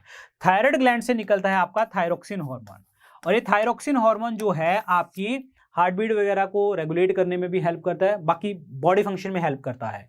पर अगर थायराइड ग्लैंड काम करना कम कर दे तो थायरोक्सिन भी कम हो जाएगा और उसमें हो जाता है ग्वाइटर, गेंगा रोग हो जाता है। बहुत सारी चीजें और भी सिचुएशन है, लेकिन आपको एग्जाम में ग्वाइटर ही पूछा जाता है मेनली। अब बात यह है कि थायराइड ग्लैंड को प्रॉपर फंक्शनिंग के लिए आपको क्या चाहिए होगा? आयोडीन चाहिए होता है। Answer number C is the correct answer. Answer number C. समझ आया? सोडियम और पोटेशियम की अगर मैं बात करता हूं तो ये हमारी बॉडी में एसिड बेस बैलेंस को करते हैं, एसिड बेस बैलेंस। और ये दोनों जो होते हैं सोडियम पोटेशियम मसल कॉन्ट्रैक्शन में भी आपको हेल्प करते हैं, मसल को कॉन्ट्रैक्शन में भी हेल्प करवाते हैं। कैल्शियम भी मसल कॉन्ट्रैक्शन में हेल्प करवाता है, मसल का कॉन्ट्रैक्शन रिलैक्सेशन। और कैल्शियम हमारी बॉडी के लिए, हड्डियों के लिए चाहिए, बोन्स के लिए चाहिए। बोन्स के लिए आपका फास्फोरस भी चाहिए होता है। तो answer number C is the correct answer. Yes, C option iodine. Iodine का एटॉमिक नंबर 53। अगला बताइए, फैट सॉल्युबल विटामिन कहां पे स्टोर होते हैं? देखिए जी, फैट सॉल्युबल विटामिन कहां पे स्टोर होते हैं? विटामिन जो होते हैं वो दो तरीके के हैं, एक फैट वाले, एक वाटर वाले। वाटर सॉल्युबल मैंने आपको बताया था बी और सी होते हैं, बाकी सारे रह गए यहाँ पे ए, डी, ई और के, वो होते हैं फैट सॉल्युबल। विटामिन वर्ड किसने दिया था? That is by the funk. Clear? तो फैट सॉल्युबल विटामिन कहां पे स्टोर होते हैं? वो स्टोर होते हैं लीवर में। तो answer number C is the correct answer. Yes, answer number C, liver is the correct one. और लीवर मैंने आपको सारा डिस्कस कर ही दिया है, आपको बताया था लीवर में फैट सॉल्युबल यानी कि आपका फैट्स का पायसीकरण, एमल्सिफिकेशन होता है। ब्लड क्या है? दैट इज फ्लूइड है और एक कनेक्टिव टिश्यू है, फ्लूइड कनेक्टिव टिश्यू है। इसकी पीएच वैल्यू होती है 7.4, एल्कलाइन होता है। और स्किन जो होता है सबसे बड़ा ऑर्गन है, largest organ of the body. और इसके जो होते हैं दैट इज सीबेशियस ग्लैंड वगैरह देखने को आपको मिलती हैं, सीबेशियस ग्लैंड। ठीक है? Pancreas is mixed gland of the body, मिश्रित ग्रंथि। और यहां से निकलता है इंसुलिन हार्मोन, जो क्या करता है? ये ग्लूकोज टू ग्लाइकोजन कन्वर्ट कर देता है, ग्लूकोज टू ग्लाइकोजन। ऑब्वियसली बात है हमारी बॉडी में एक्सेस ग्लूकोज नहीं रहनी चाहिए, और इंसुलिन निकलता है बीटा सेल्स ऑफ पैंक्रिया से निकलता है। याद रखना, इंपॉर्टेंट क्वेश्चन है ये। Yes, answer number C is the correct answer, C option. Clear हो गया? चलिए, muscles get tired when there is a shortfall of. बड़ा सिंपल सा क्वेश्चन है। देखिए, मसल जो है आपके टायर्ड मतलब थक जाते हैं कब? किसकी कमी से? Shortfall of. देखिए, अगर आपसे पूछा मसल जो है वो किस चीज के कारण थक जाते हैं तो वो होगा लैक्टिक एसिड। लेकिन क्वेश्चन इसने थोड़ा सा उल्टा बोल दिया, मसल जो है थक जाते हैं किसकी कमी से? हमारी बॉडी में आपको पता ही है जो एनर्जी सोर्स है वो क्या होता है? That is ATP molecule. Obviously बात है कि अगर आपके एटीपी मॉलिक्यूल कम हो जाएंगे तो आपका मसल टायर्ड हो जाएंगे, क्योंकि एटीपी मॉलिक्यूल क्या है? This is the energy currency of the cell, energy currency of the cell that is ATP molecule. Clear? Obviously बात है जब एटीपी कम होंगे तो इसका मतलब मसल टायर्ड हो जाएंगे। अगर यहां पे क्वेश्चन थोड़ा सा चेंज हो जाता, muscle get tired when there is an accumulation of, कि यहां पे किस चीज का, क्या चीज जम जाती है, तो आपका आंसर बनता लैक्टिक एसिड। ध्यान रखना, ठीक है? Answer number C, adenosine triphosphate इसको कहते हैं, और ये बनते कहां पे हैं? माइटोकॉन्ड्रिया में, माइटोकॉन्ड्रिया में। Mitochondria is power house of the cell कहते हैं, respiratory site of the cell कहते हैं। एक सेल सांस माइटोकॉन्ड्रिया से लेता है और इसके अंदर का डीएनए मॉलिक्यूल देखने को मिलता है। याद रखें, इंपॉर्टेंट है, very very important. Lactic acid दूध में भी मिलता है। सोडियम आयन मैंने आपको बता ही दिया था, सोडियम पोटेशियम के बारे में सारी डिस्कशन कर ली थी हमने। Answer number C, ATP molecule. चलिए जी, अगला आंसर बताइए। अगला क्वेश्चन बताइए, लंग्स आर लोकेटेड इन, जो लंग्स होती हैं हमारे फेफड़े, ठीक है, वो कहां पे देखने को मिलते हैं? जो फेफड़े जो होते हैं वो कहाँ पे जमा होते हैं, ये आपका क्वेश्चन है। फेफड़े जो जमा होते हैं वो होते हैं प्लूरल कैविटी में, और मैं दिखाता हूं आपको pleural cavity. So this is a pleural जो कैविटी है, और इसकी आउटर लेयर को, ये आउटर लेयर को हम क्या कह देते हैं, प्लूरल मेम्ब्रेन कहते हैं। This is very very important question, ये पेपर में बहुत आता है। Pleural membrane is the outer layer of the lungs, very very important. Answer नंबर क्या बनेगा, डी ऑप्शन बनेगा। पेरिकार्डियल कैविटी ऑब्वियसली बात है, हार्ट को जो कवर करती है, दिल को कवर करती है, that is called pericardial. Lungs जो हैं आपके एक्सक्रीटरी ऑर्गन की तरह काम करते हैं, क्योंकि ऑक्सीजन का इनटेक होना और कार्बन डाइऑक्साइड का बाहर जाना, तो वो भी लंग्स करती हैं। हमारी बॉडी में जो एक्सक्रीटरी ऑर्गन है वो कौन कौन है, एक तो लंग्स भी है, एक आपका लीवर होता है क्योंकि यूरिया वगैरह बनाता है, स्किन होता है क्योंकि पसीना वगैरह निकलता है, और एक किडनी। ये 4 ऑर्गन होते हैं जो हमारे एक्सक्रीटरी ऑर्गन है, यानी कि हमारी बॉडी से गंदी चीजें और बेकार चीजें बाहर निकलती हैं और स्वच्छ करती है, बॉडी को शुद्ध करती है। Answer number D is the correct answer. अगला बताइए, each body segment of earthworm is called. जो बॉडी होती है अर्थवर्म की, ये देखिए ये बॉडी है अर्थवर्म की, तो इस पर्टिकुलर चीज को हम क्या कहते हैं, दैट इज सीटे, SETAE कहते हैं। तो आंसर इसमें सी ऑप्शन बनेगा करेक्ट आंसर, सीटे कहा जाता है। और एक चीज मैं आपको बता दूं, अर्थवर्म जो होता है इसको हम क्या कहते हैं, फार्मर्स फ्रेंड कहते हैं, क्योंकि ये सॉइल की फर्टिलिटी को जो है आपको बढ़ाने में हेल्प करता है। फार्मर्स फ्रेंड भी इसको हम कहते हैं। क्लियर हो गया आप लोगों को? सो दिस इज कॉल्ड सीटे, each segment of earthworm is called सीटे। अगला बताइए, हड्डियों की स्टडी को हम क्या कहते हैं, यानी कि बोन्स की स्टडी को हम क्या कहते हैं, जल्दी से जल्दी बताइए जी। बोन्स की स्टडी को हम क्या कहते हैं? यस, बोन्स की स्टडी को क्या कहते हैं हम, ऑस्टियोलॉजी। आंसर इसमें क्या बनेगा, डी ऑप्शन बनेगा। ओरोलॉजी जो पूछा है ये होता है माउंटेन्स की स्टडी। सीरोलॉजी मतलब सीरम की स्टडी। जियोलॉजी मतलब अर्थ की स्टडी। तो यहां पे आंसर क्या बनेगा, डी ऑप्शन बनेगा करेक्ट आंसर। और मैंने आपको बताया था हड्डियों के लिए क्या चीज चाहिए, कैल्शियम और फास्फोरस मेन चाहिए आपको। Answer number D is the correct one, answer number D. बिल्कुल सिंपल सा क्वेश्चन था ये। ऑस्टियोलॉजी, स्टमक में डाइजेस्ट करने के लिए खाने को सबसे ज्यादा क्या चाहिए, वाटर, मिनरल, एंजाइम, एयर, सबसे ज्यादा क्या चाहिए? यस, फूड को डाइजेस्ट करने के लिए सबसे ज्यादा क्या चाहिए आपको स्टमक में? देखिए जी, पहली बात तो जो स्टमक होता है इसे यहां पे खाना 4 घंटे के लिए रहता है, 4 आवर्स के लिए रहता है, तो इसीलिए इसको हम क्या कह देते हैं, दैट इज कॉल्ड आपका क्या कहते हैं, इसमें 4 घंटे के लिए खाना स्टोर रहता है। Warehouse of the body कहा जाता है, वेयर हाउस, इसको क्या कहते हैं, स्टमक को warehouse of the body. अब चीज देखिए, स्टमक के अंदर खाना डाइजेस्ट करने के लिए क्या चाहिए, सबसे ज्यादा इंपॉर्टेंट है आपका mineral, water.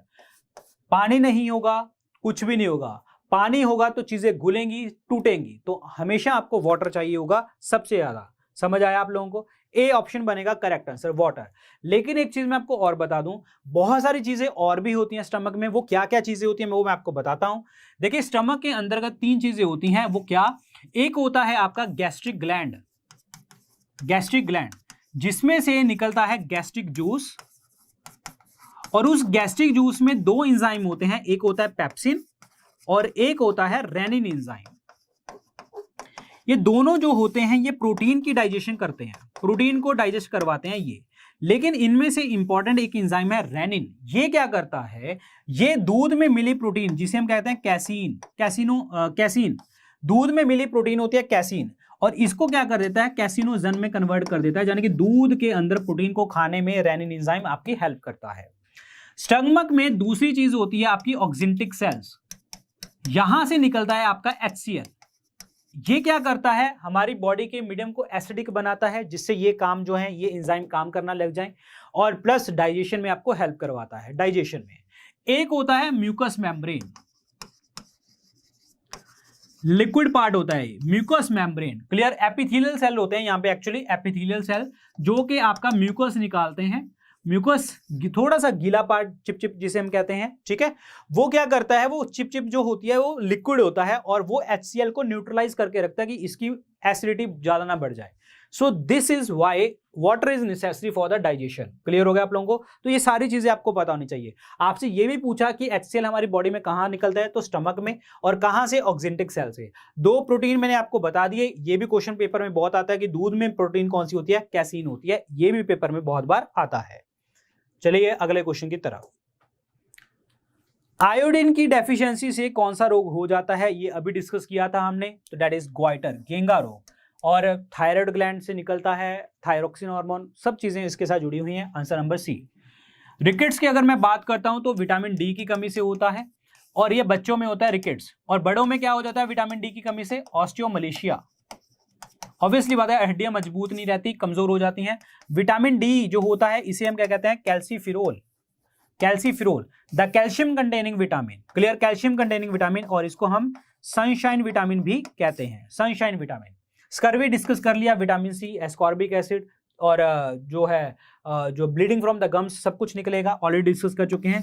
Growth retardation, obviously बात है, ग्रोथ हार्मोन के साथ संबंधित है, और कौन सा, STH, this is called somatotropic hormone. Somatotropic hormone के साथ संबंधित है, एसटीएच के साथ संबंधित है आपका ये।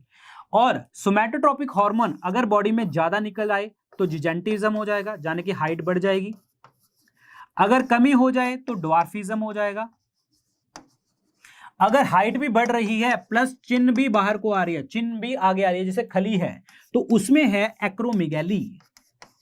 उस केस को हम क्या कहते हैं, एक्रोमेगैली कहा जाता है। समझ आया आप लोगों को? So this is very very important. तो आंसर इसमें क्या बनेगा, C option, goitre is the correct answer. ऐसी सिचुएशन बन जाती है ग्वाइटर में।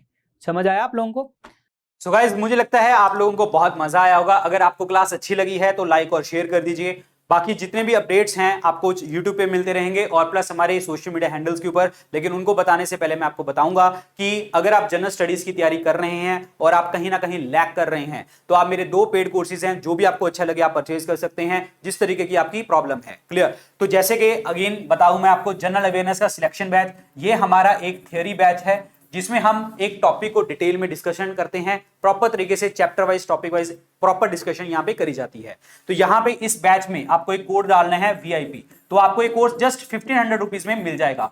यहां पे फ्लैश सेल चल रही है, तभी आपको ये कोर्स 1500 रुपए में मिलेगा, अदरवाइज इसकी कोर्स की प्राइस 3500 रुपीज है। ध्यान रखना, ये लाइव क्लासेस हैं, इसमें शाम को, रोज शाम को 7 बजे क्लासेस होती हैं लाइव। क्लियर? आपको पूरे लॉगिन पासवर्ड वगैरह दिया जाएगा यहाँ पे। और दूसरा कोर्स है जी हमारा 10,000 MCQ कोर्स। इसमें हमारे प्रॉपर MCQs हैं, चैप्टर वाइज, टॉपिक वाइज, यहाँ पे MCQ डिस्कस किए गए हैं डिटेल में। यहाँ पे चैप्टर वाइज, टॉपिक वाइज तो है ही है, जितने भी इंडिया के प्रीवियस ईयर क्वेश्चंस हैं, कोई भी स्टेट का कोई भी एग्जाम है, छोटा बड़ा कोई भी, मैंने सारे MCQs यहाँ पे डाले हुए हैं, और भी मैं अपडेट करता रहता हूं यहाँ पे। तो आप दोनों कोर्सेज देख सकते हैं। ये कोर्सेज आपको मिलेंगे कहाँ पे, स्टडी IQ ऐप और हमारी वेबसाइट के ऊपर। जैसे ही आप इसको ओपन करेंगे, आपको स्क्रीन के ऊपर नजर आएगा होम पेज, यहां पे दिखेगा सर्च बार, सर्च बार में डाल देना लाइव वर्ड। जैसे आपने लाइव वर्ड डाला तो आपको ऐसे जनरल अवेयरनेस का सिलेक्शन बैच नजर आ जाएगा, इसको क्लिक करना, इसमें कोड डाल देना VIP, आपको डिस्काउंट मिल जाएगा। और यहां पे आप अगर MCQ देखेंगे तो 10,000 डाल देना, तो 10,000 डालेंगे तो आपको ऐसे कोर्स नजर आ जाएगा। तो जो भी आपको कोर्स अच्छा लगे परचेज करें। तो मेरी माने तो मैं आपको कहूंगा कि दोनों कोर्स परचेज करिए। द रीजन बीइंग, इसका क्या मतलब है, थियरी पढ़ते पढ़ते आपको MCQs अटेम्प्ट करने हैं, तो MCQ से भी अटेम्प्ट होते चले जाएंगे, ताकि आपकी प्रिपरेशन और भी अच्छे तरीके से होती जाएगी। क्लियर? अगर यहां से समझ ना आया तो आपको सीधा बेस्ट सेलिंग कोर्स में जाना, वी ऑल करना, तब भी आपको दोनों कोर्सेज दिख जाएंगे। क्लियर? सारे अपडेट्स वगैरह कहां पे देखने को आपको मिलते हैं, हमारे टेलीग्राम चैनल के ऊपर। मेरे साथ यहाँ पे 1,40,000 प्लस बच्चे जुड़े हुए हैं, तो आप भी आके जुड़ सकते हैं। सारे लेक्चर, PDF वगैरह, कोर्सेज की जानकारी, सब कुछ मैं यहाँ पे शेयर करता हूं। फेसबुक के ऊपर आप मुझे यहाँ पे फॉलो कर सकते हैं, इंस्टाग्राम के ऊपर आप मुझे यहाँ पे फॉलो कर सकते हैं, और कोई पेपर हो, डाउट हो, एग्जाम हो, यहाँ पे आप डिस्कस मतलब भेज सकते हैं मेरे को। क्लियर? सो गाइस, ये थे आज के लेक्चर के अंदर क्वेश्चन। आई होप आप लोगों को बहुत मजा आया होगा। ठीक है, तो कल हम डिस्कस करेंगे सुबह में GS सेट नंबर 9, क्योंकि 2 दिन से मैंने क्लासेस नहीं ली, क्योंकि बहुत बच्चों के पेपर हैं, और इसीलिए मैंने ये क्लासेस यहाँ पे कर दी। तो कल हम GS सेट नंबर 9 डिस्कस करेंगे मॉर्निंग वाली क्लास में। So all the very best guys and take care. Bye bye. Jai Hind.